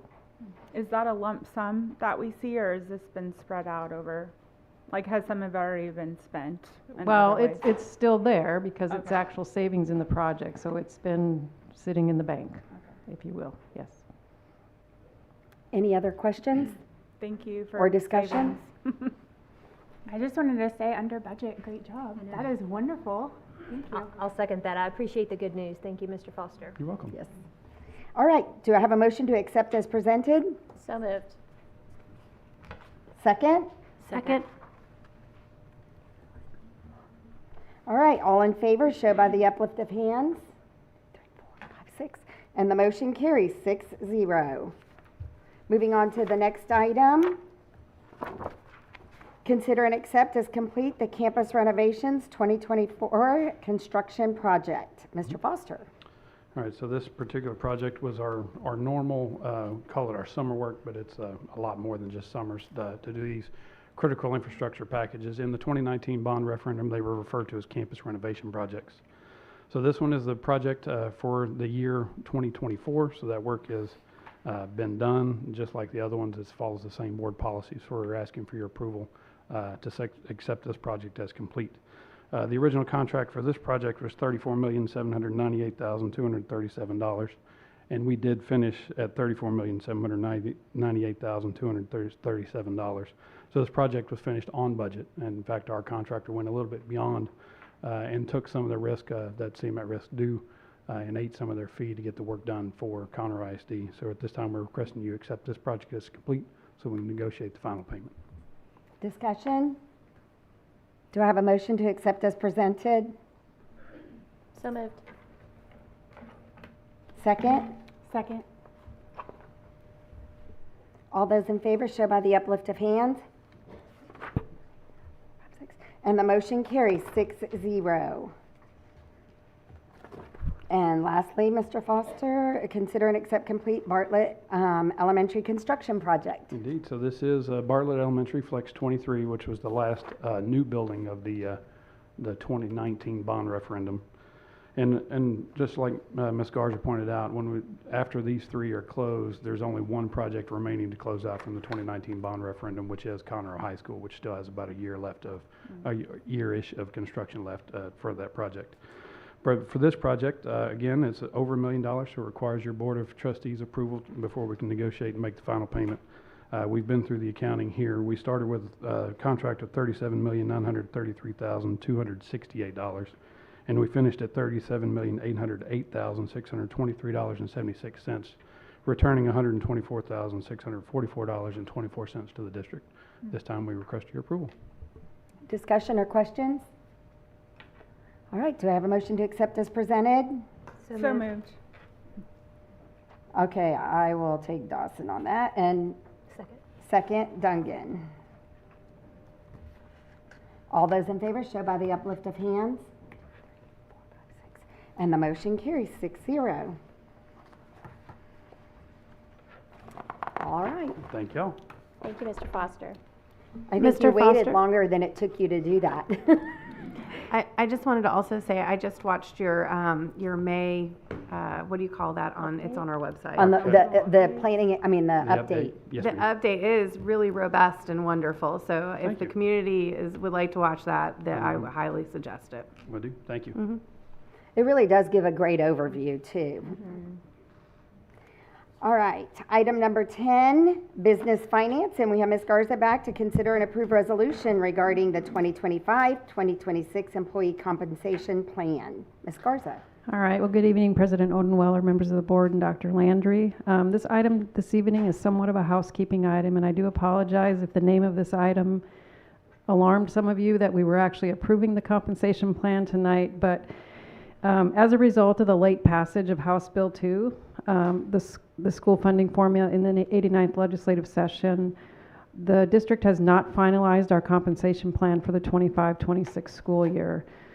So that plan is I plan to bring it to you at July at the regular board meeting for your approval. We'll talk about it next week at the board workshop so we can get your feedback and then have discussion about the compensation plan, but we'll bring it for your approval at the July regular board meeting so that we can start the process, because there's a lot of things that have to happen before we can get money in the hands of employees in terms of the raise. So with that being said, we do have employees that have a contract work start date of July 1, so we will pay those employees based on the 24-25 pay plan until we bring the 25-26 compensation plan to you. So this item this evening is simply stating the board's intention that when we do bring the 25-26 compensation plan to you for approval, that you're approving a retroactive date for that plan back to July 1 so that those employees are compensated accordingly for the work that they have performed and that those wages are TRS eligible. So that's what this item is this evening. That's what the resolution states, and I apologize again for the name if that alarmed any of you. Any questions or discussion? On that, Ms. Garza, I do have one question. Yes. How many employees roughly do we have on that July 1 plan, like employment contract? A lot. A lot, yes.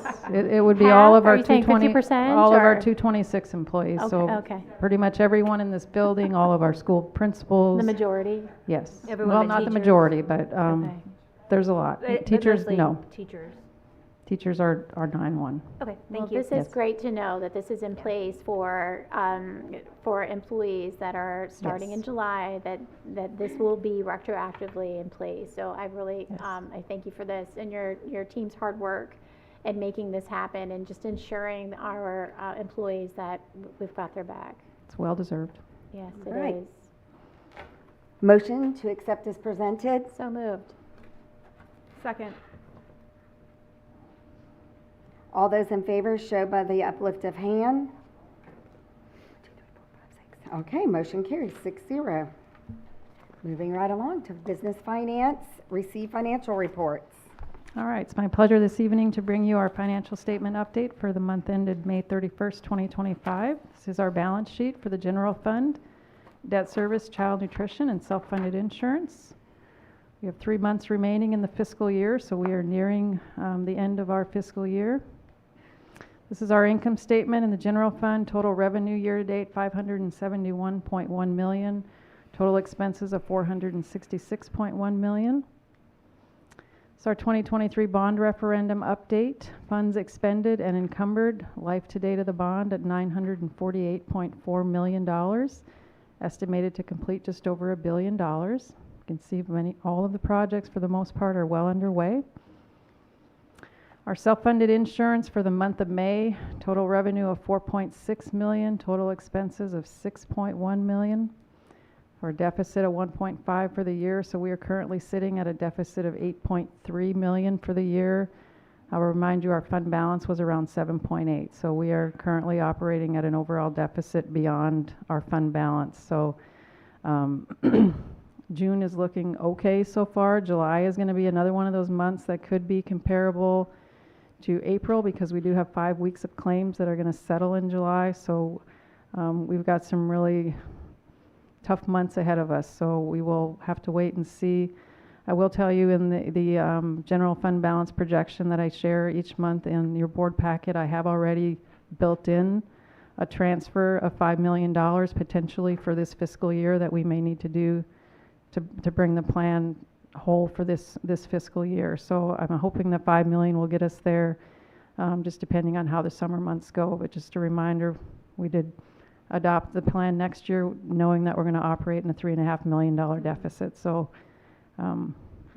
we'll be watching this closely. So our investments as of May 31st, par value at $1.3 billion. The pools are yielding 4.44. Our combined portfolio is also at 4.44, and then our benchmark, the 90-day T-bill, is at 4.23. Thank you. Anyone have any questions? All right, thank you, Ms. Garza. Thank you, Ms. Garza. I've already consulted with Ms. Galatas, and we are not in need of executive session, so we'll move on to item 12, termination employment contract of Brian Schultz for good cause. Do I have a motion? I make a motion to terminate. Sorry. I move that the Board of Trustees terminate the term employment contract of Brian Schultz for good cause, effective immediately, and provide Mr. Schultz any notice required by law. Do I have a second? Second. All those in favor, is there any discussion? Sorry. All right, all those in favor show by the uplift of hands. 4, 5, 6. And the motion carries 6-0. Okay, moving on to item, adopt revisions of, second legal item, adopt revisions to local board policy, FNC, conduct personal telecommunication, electronic devices. Trustee Dawson, do you have anything you want to start with? Sure. So I think many know that in the 89th legislature, they just passed a cell phone policy, HB 1481. That will go into effect this coming school year. We have already done the first reading of this policy. It has not changed what we're presenting today. It is in alignment with HB 1481. I know there was, maybe we wanted to have some discussion about, sorry, I'm blinking. Yeah, on potentially confiscating devices, or how we want to word that. And the first, if you guys want to go to the second page of the policy, under first offense, right now it says the telecommunications device will be confiscated with each offense, held in the school office, returned to the student at the end of the school day, and then any remainder additional consequences can be handled at the campus level.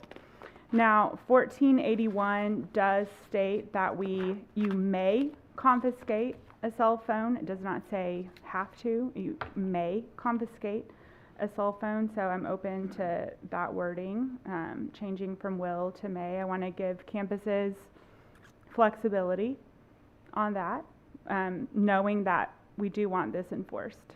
So, other than May that, I ask you a question on that? Sure. Are you stating that you are open to the revision in that disciplinary action as that we'll leave it to the. I'm open to talking to you Okay. guys about how you want to go about. As far as discipline. I know also last month Trustee Nelson had mentioned potentially having it available, cell phones available at lunch. However, I think 1481, it states away for the day, K through 12. So I'm not sure we can do that, but I'm not sure if there was any other comments from last month, but happy to talk to you guys about that. Anyone have any input on discipline options, or do we want to make it that the policy states that it be handled at the campus level decisions? How do we want to proceed with that? Do you guys want to keep the language as is? I'm fine with the way it's worded, that the telecommunications device will be confiscated with each offense and held in the school office and given back at the end of each school day. I agree with Trustee Duncan.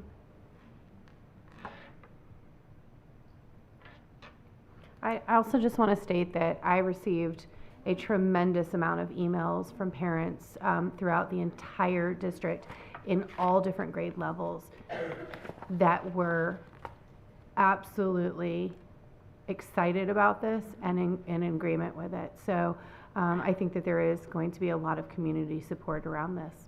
I would add the same. I think we all received a tremendous amount of emails over the past 2 months regarding, I would say month and a half, regarding this and in support of this. So I'm fine with the way the policy's written. I want to thank y'all for presenting this and making it so clearly stated so we could have this discussion. I think this is great. With the telecommunications devices being confiscated and taken to the office, I think confiscated is okay. I think we should leave it up to the individual schools where they're taken to, because sometimes the office could be a pretty far distance from wherever the item's confiscated, so we might want to let the schools figure out the location. So, just to make sure I'm understanding, so you're strike saying office and just leave office, let the, confiscated? to be determined, a location to be determined on each campus? Yeah, or you could just strike office Just and just strike say confiscated. held in the school office, Yeah. that part, yeah. Anyone else? I would like to leave the language in there just because it does clarify where it will be held. That way, however it gets to the office is up to the school, but that it is held in the office so that it's consistent across the district. I think school office is also very ambiguous. I mean, it could be a lot of offices, right? A lot of offices. But in an office, not a classroom. Agree. But then are we saying that it's too vague? I mean, my question is, so you're good with the word school office? I'm good with the word. Okay, I just want to make sure. My point, my point, Madam That's President, is that we know that it is clear where the expectation of the device being held is. And, Okay. and it's up to the campus to define how that looks and how those devices get to that place. Okay, I'm fine with it. Any further discussion? And I think, just to be clear, this will be starting day one of school, correct? Yeah, per legislation, it's effective. Mhm. I do just want to state to the administration, I think it's worth doing a town hall, getting the community together, because I realize this is a big shift. We're all addicted to our technology, adults included. I put myself in that category. So it's not going to just be on teachers and administrators to enforce this. The whole community needs to get behind this, the kids, the parents especially. We all need to be on the same page about this policy, because we will be enforcing this. So I would like to do a town hall during the summer, just so everyone can get on the same page about what the details of the policy. Yeah. Some of the feedback also that we were hearing, I don't know if everyone was able to look at the policy as presented, but the phones will stay on the student in their backpack, purse, locker, or other designated storage areas. And then there is an exception for medical reasons as well. And with the legislation happening the way that it is, it's hard to go against anything that's been passed and sent to the governor's desk for signature. So, Any other discussion? Oh, we did have a couple of people email and request that earbuds be added to the definition of the telecommunications device. I think that might be a good choice. Would earbuds or earphones, or if we say earbuds, I guess I'm looking towards Dr. Landry for this. If we say earbuds, does that also take into account, I've seen kids walking down the hallways with their like big headphones on. it says any other electronic device. Okay. But we can specify that if need be. Yeah, I mean, the device itself would, I mean, you can't use the headphones without the device. Right. So, they're attached Bluetooth. So, I would assume that the listening devices would be encompassed in Any yeah. other. I think we should probably put it in there though, just because if they are allowed to have the device on them, they're gonna be using the earbuds with the device just like really close for no one to see. I agree with Trustee Semler. I think we should add that on as well. Okay. Listening devices, or are we specific to earbuds or earbuds? Headphones. Or just like wireless. Yeah, you'd have to make the verbiage general Yeah, enough wireless to catch all the headphones, Yeah. All right, so going to Ms. Gladys for the expertise here. I know, but do you have a term that you could recommend to us, is what I guess I was asking. To encompass all, like headphones, earbuds. I think the term telecommunications device says it as it is. I don't think, Okay. I think maybe saying people would not know to telephones, cell phones, smartphones, flip phones, maybe make it a little broader, but. No, you don't have a think we specific. need it? Telecommunications. You're saying you don't think we need it? I just want it to be clear, though, if that's what the board is saying with the policy. The problem is that the devices change all the time. The names and what they're called change all the time. Right, And there's so a the ring now broader- too that people are wearing. Correct. So, Right. you know, I think that the term should be consistent. It should be telecommunications device, and you can define that. But I think you need including but not limited to if you're intending it to be anything that ends up, any new trends that happen once the policies, they're not all going to be called earbuds or, you know, aren't they Beats or whatever? I don't know, I might be dating myself as well, so. I would I'm right argue there that with the you. language as it's stated with any other electronic device capable of telecommunication, that covers. Yeah. Ms. Galana said, but not limited to, is what her recommendation was. Are you good Correct. with that, Trustee Sumler? Yeah, I think included but not limited to would. Trustee foresee May? anything coming in. Okay. Those aren't substantive, I mean, those were already there basically, so I think we're okay to move forward. Do I have a motion? Motion to approve. Do I have a second? Second.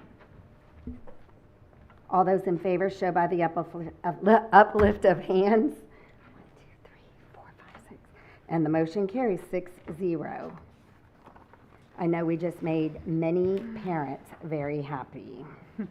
And I have to state, while it'll be a very difficult adjustment for many, I know it's going to make an impact on mental health in our district for our students. And educational outcomes as well. So I'm thankful for that. All right, moving on to item 13, take requests for trustees regarding future board agenda items. Are there any items at this time? Oh, yes, Yes, ma'am. I do have 2 items. My first item is I'd like to develop a formal procedure for reviewing invoices and evaluating the terms of future contracts with Jackson Walker. So we have a clear standardized process to ensure all invoices are properly reviewed, aligned with our budget, and compliant with applicable legal, ethical, and organizational standards. And then the second request is that we need to discuss the contract renewals with TEE before the August 1st deadline.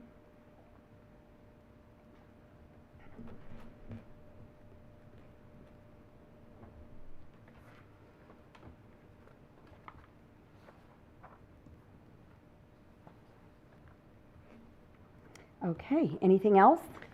Can I just say one thing really quickly? Not in regards to this. I'm going to go a little off topic. I think we would be remiss not to wish Dr. Blakelock all the best and thank you for all that she's done for our district and all the years that she's been here. And also to Ms. Gladys. Yes. I won't say how many years. It's only been a few. It's only been a few. But very grateful for your service here in our district, and you will be very missed. Wishing you both all the best.